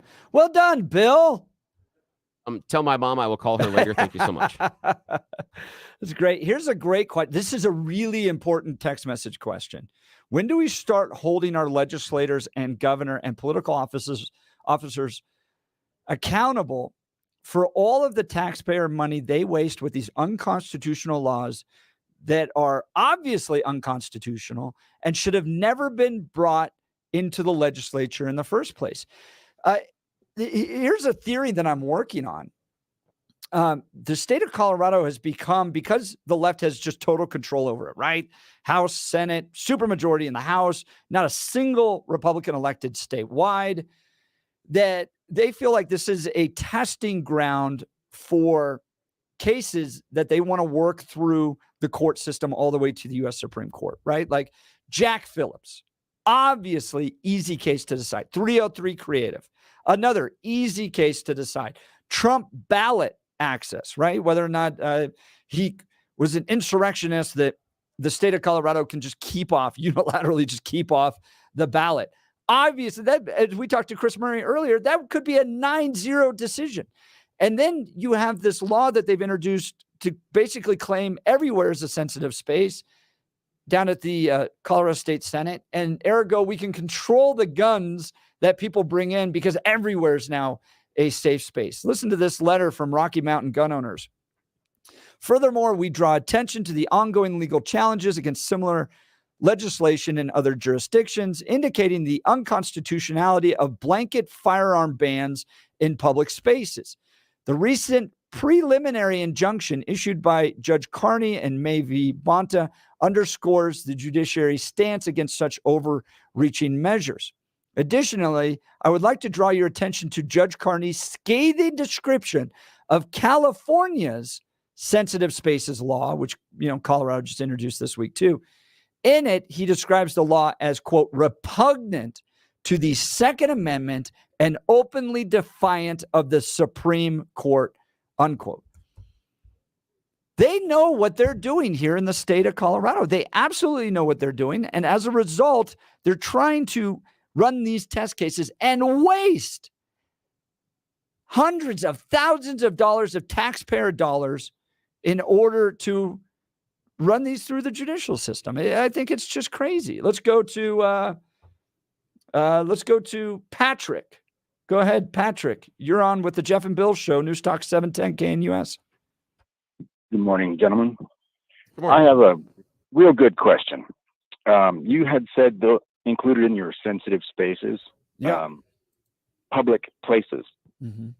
Who's the owner that we need permission from to be in a public space? Ooh. That's a great question. I mean, Wonderful it question. depends on the type of public place, right? So who do you contact for a playground, right? There's no operator of a playground. So yeah, you want to go to the park. Who do you call? Right, exactly. Yeah. That's good. Okay. So let's say, younger female out jogging, whatever, what have you, walking her dog, whatever, what have you, on a trail somewhere. Is that a public space? Yeah, I don't think that's clearly defined at all in this bill. It's not. It's not at all. Now, Patrick, do you think it's not defined? Oh, Patrick, do you think it's not defined on purpose in this bill? Do you think they try to make it amorphous for a reason? Absolutely. That makes everywhere outside a public space. That's a good point. I didn't thought of that, man. That's really good. Private property, and it is fenced off, saying that you can't go in there. Otherwise, it's public space. That includes every government building. Yep. Is that a public space? Yep. No, that would definitely fall under it. I mean, community centers, recreational facilities, places of worship, amusement parks, everywhere. I mean, it's basically everywhere except for your home. It seems like. And we all know that criminals always follow the law, right? Right. Oh, absolutely. That's exactly right. Patrick, That's the thing thanks we so know the much. most about them. Absolutely. Appreciate the call. Let's go to Joe in Littleton. You're on the Jeff and Bill Show, News Talk 710 KNUS. Well, you're kind of on a different subject, so I don't know. Should I? We're wrapping up the show, but give it to us. We got a minute or two. Okay. I got this morning. It said I listened to the whole meeting that was in Lakewood. They were able to tease out the points that they already have a navigation center that serves Lakewood residents. 85% of those they help, and that they only had 9 migrants go to the center. They offer resources and will be expanding the services. They said it serves a lot of Lakewood seniors. The way they did it made the opposition to look extreme, exaggerated, and wrong on the facts. I'm sure they strategized which facts to share, and they can't predict on how it may be moving forward. It was fascinating to watch. They have one conservative on the board. If that many people showed up for candidates and to vote with, might get some conservatives in office. Yeah, there's got to be some changes to Lakewood. There just has organizations like the Working Families Party have been targeting these city councils all over Colorado because they know that not a lot of people can pay attention to them. And as a result, they get these just purely avowed communists, literally communists elected to lead these communities. And then as you saw with Lakewood, they show up and stand with illegal immigrants. But So thank Joe, God they raised their hand and tell us they're the communists. Right. I appreciate you for identifying yourself so we can see you in the daylight. Thank you got to get involved if you want to change these city councils. Joe, thanks so much for the call. Friends, it's been a wonderful show. All of this show is available on the podcast at 710 KNUS. Our shows live stream on YouTube. You can watch the shows there as well. This is quickly becoming the hottest radio show in Denver, where you get all sides of an issue. We're not just talking at you, we're talking with you. It's great to be with you this morning, Bill. Oh, it's wonderful, The Jeff. Jeff and Bill Show. News Talk 710 KNUS. We'll see you tomorrow.